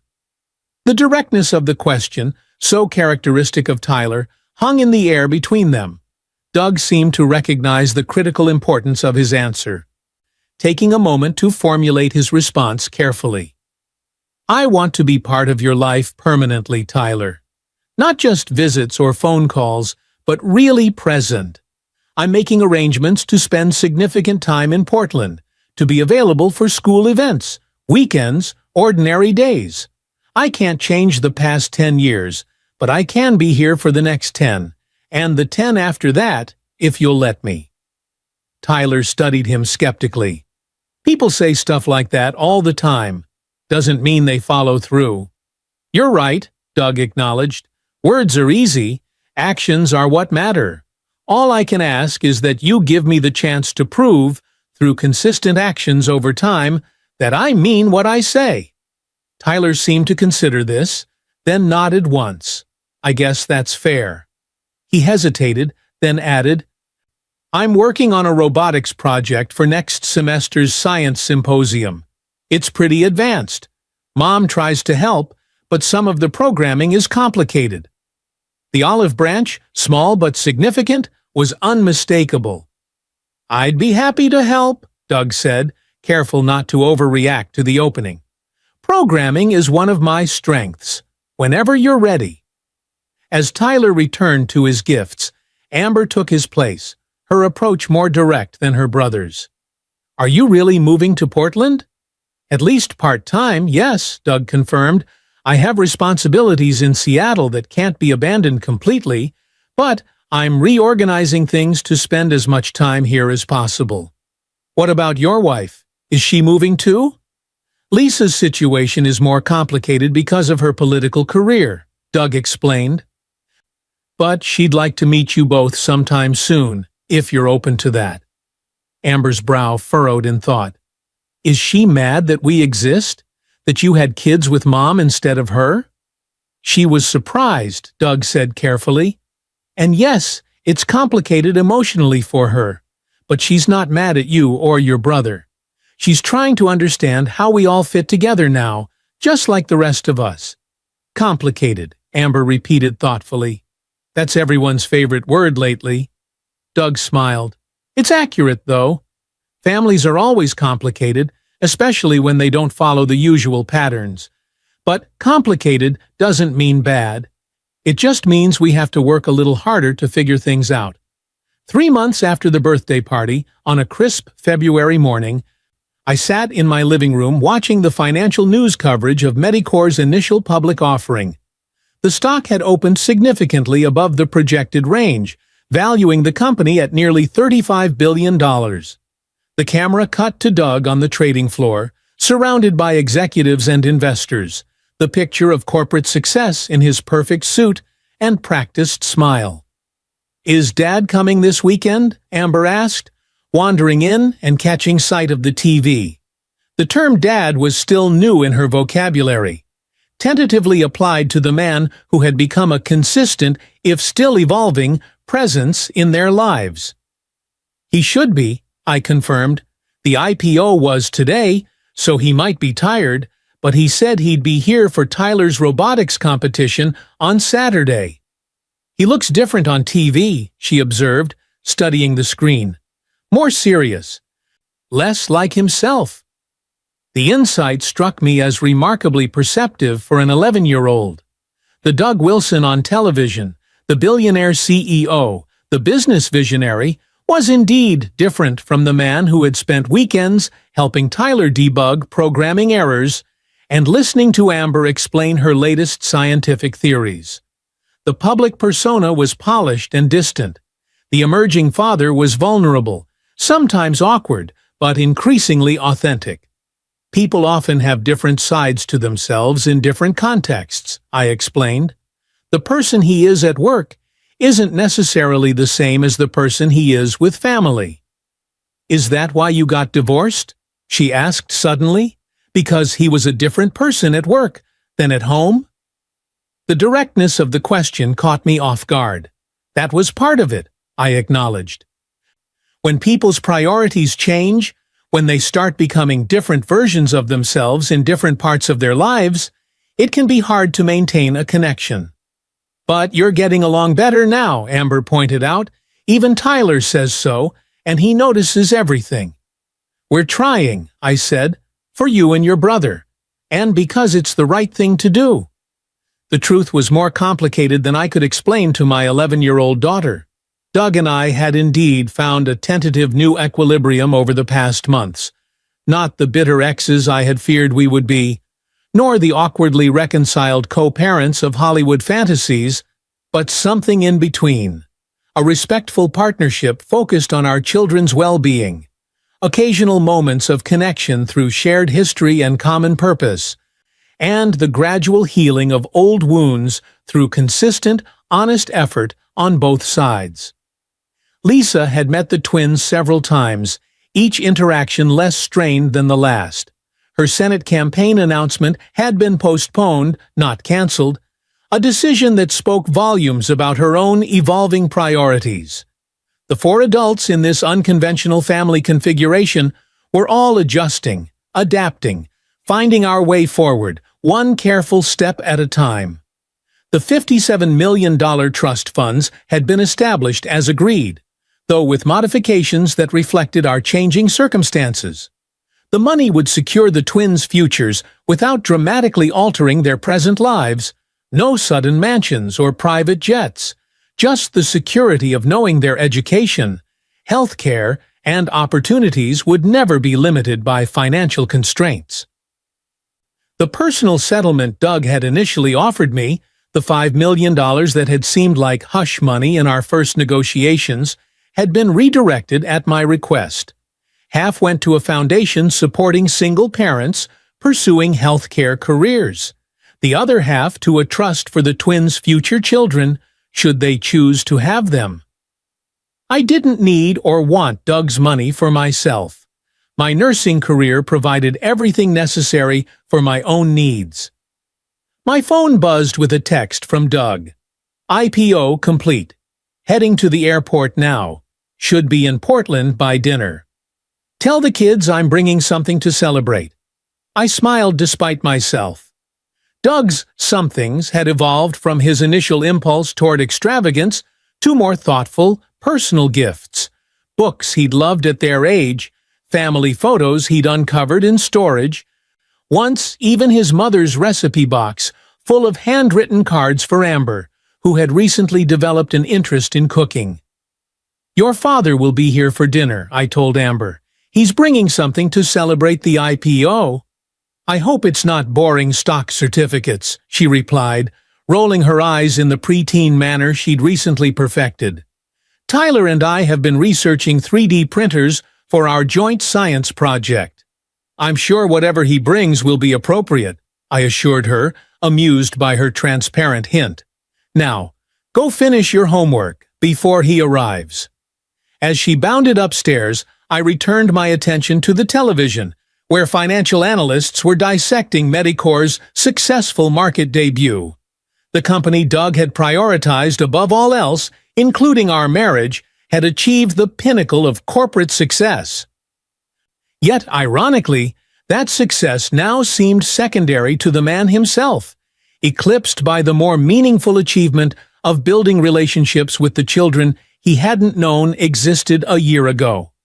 Life has a way of circling back on itself sometimes, of offering second chances in unexpected forms. Not the chance to rewrite the past or undo old mistakes, but the opportunity to build something new from the ruins of what was broken. Something stronger and more authentic for having weathered the storm. That evening, as we sat around my dining table, Doug, the twins, and me, sharing a meal and conversation that would have seemed impossible a year earlier, I found myself reflecting on the strange journey that had brought us to this point. From a desperate young mother fleeing with secrets and fear, to a confident nurse raising two extraordinary children alone. From a ruthlessly ambitious entrepreneur focused solely on corporate success, to a father learning the more complex rewards of showing up consistently for baseball games and science projects. "Mom?" Tyler's voice pulled me from my thoughts. "Dad wants to know if it's okay to share his news now." I looked up to find Doug watching me with an expression I couldn't quite read. "What news?" "I've officially stepped down as CEO of Medicorp," he announced, effective immediately following the successful IPO. "I'm remaining as chairman of the board, but my day-to-day involvement will be significantly reduced." "That's a big change," I said carefully, surprised, despite our earlier conversations about his shifting priorities. "Are you sure it's what you want?" "It's absolutely what I want," he confirmed, his gaze moving between the twins. "I've spent 15 years building a company at the expense of everything else. I'm not willing to miss any more of what really matters." "Does this mean you'll be in Portland more?" Amber asked hopefully. "It does," Doug smiled. "In fact, I've purchased a house not far from here. Nothing ostentatious," he added quickly, anticipating my concern. "Just a place of my own where you both can have your own rooms for weekends and school breaks, if that's something you'd like." The twins exchanged excited glances, the prospect of a second home, especially one that might include high-tech amenities their father was known for, clearly appealing. I felt a momentary pang of irrational fear. Would they prefer his newer, shinier life to the modest stability I'd provided? But pushed it aside. Their excitement didn't diminish their connection to me or our home. It simply expanded their world in ways that were natural and healthy. "What about Lisa?" I asked, the practical question that needed addressing. "Will she be relocating too?" A shadow crossed Doug's face. "Lisa and I are reassessing our relationship. Her political ambitions and my new priorities aren't aligning as well as we'd hoped. We're taking some time to figure out what that means for our future." The subtext was clear, though not something to discuss in front of the children. Doug's decision to prioritize fatherhood over his corporate identity had created ripples in his marriage, a relationship built at least partially on shared ambition and compatible career goals. "I hope you both find clarity," I said sincerely. Whatever our complicated past, I didn't wish additional pain or disruption for anyone involved in our expanding family circle. Later, after the twins had gone to bed, filled with excitement about Doug's news and the weekend plans, we sat on the front porch, much as we had during that tense confrontation nearly a year earlier. The atmosphere couldn't have been more different, relaxed rather than combative, the spring air carrying the scent of new possibilities rather than old resentments. "Did you mean what you said at dinner?" I asked. "About stepping down from Medicorp?" "Every word," Doug confirmed. "The IPO was always my end goal for hands-on leadership. The company is established now with strong executive leadership. My presence isn't essential for its continued success.